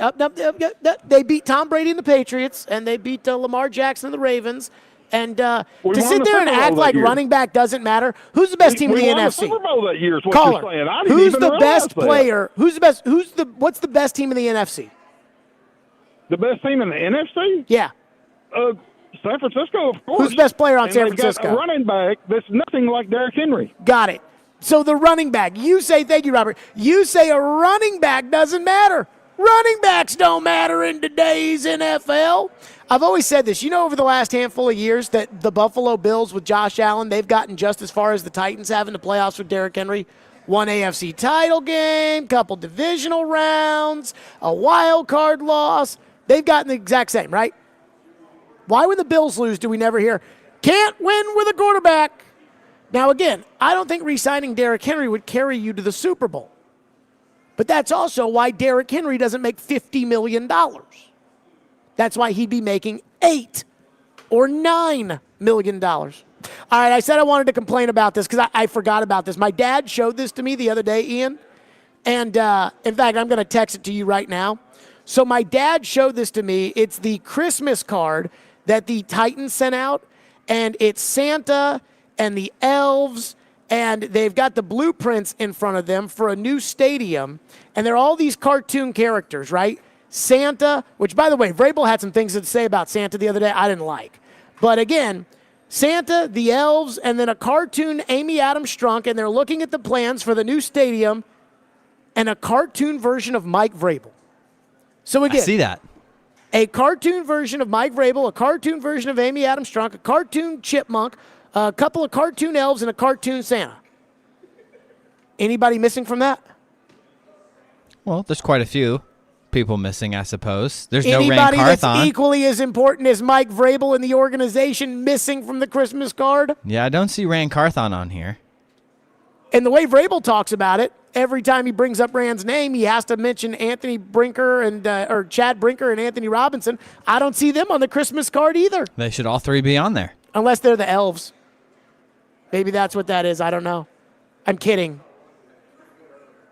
Again, every time Vrabel says that, he talks about Rand and he mentions Chad Brinker and Anthony Robinson, that is a passive-aggressive Vrabel shot of him minimizing Rand Carthon. But this, as well as I do, that to send out the team Christmas card with the owner's picture on it and the coach's picture on it, that had to get approved by the owner, right? Somebody, you would think. Maybe not Amy, but somebody in ownership. Oh, no, this had to be Amy. What if she saw this card and hated it? Her own picture. She is on the card. So yeah.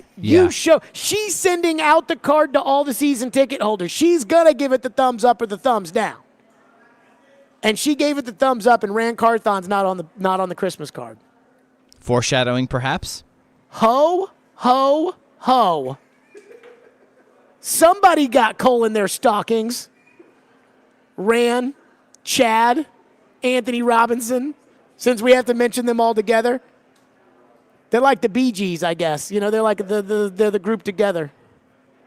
They're like Destiny's Child. And for some reason, they don't treat him like Beyonce. Preds Game Day's next. Stillman and Company, 102.5, 106.3 The Game.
Predators Game Day is brought to you by TJ Anderson Homes of Benchmark Realty. Listen or list your home with TJ Anderson to get your home seen, heard, and sold.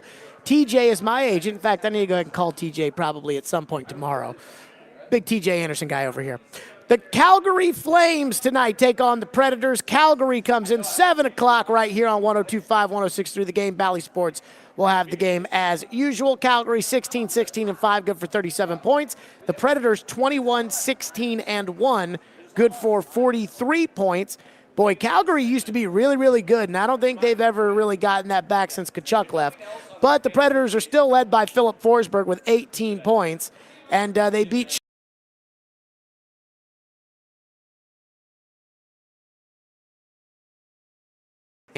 They did, in fact, win 3-0. We start with the coach's take. Here's Andrew Burnett on tonight's game against Calgary. It's going to be a hard game. There's not a lot of time and space out there. They're heavy. Systematically, they don't give you a lot of room. So it's going to be a battle. So I would actually prefer at some point the coach say that it's not going to be a hard game. Then I would know that when he says it's a hard game, I'd be like, okay, this is going to be a really hard game. This is what this game is to me. I'm not going to say it's a must win because we're still only in January. But how many home games against teams that are not going to make the playoffs do you have the rest of the way? Do coaches say, oh, this is going to be an easy game? Do they do that? I mean, I wouldn't expect that ever, but, you know, every game's hard, I guess, whatever it may be. But to that point, Ian, they cannot lose these games at home. This is not going to be an easy game. Like I do agree with the coach from that standpoint, but you can't lose these games at home. Because this team needs to make the playoffs and give us one good competitive round. And with the goalie, I think they can do that. But just like the other night where you and Robbie weren't happy about how they played and me and Hal were, which, again, going back to can you or can you not say something, you know, whatever. But we were happy with how they played. The biggest thing was they got those 2 points. And tonight, same thing against Calgary because Calgary's not going to make the playoffs and you're playing at home and you've got, you know, these really big division games that are upcoming and you got that long West Coast road trip. So I think the Predators have got whatever it takes, find a way to win tonight because I don't think that they would be in good shape by losing these kind of games at this point in the year at home.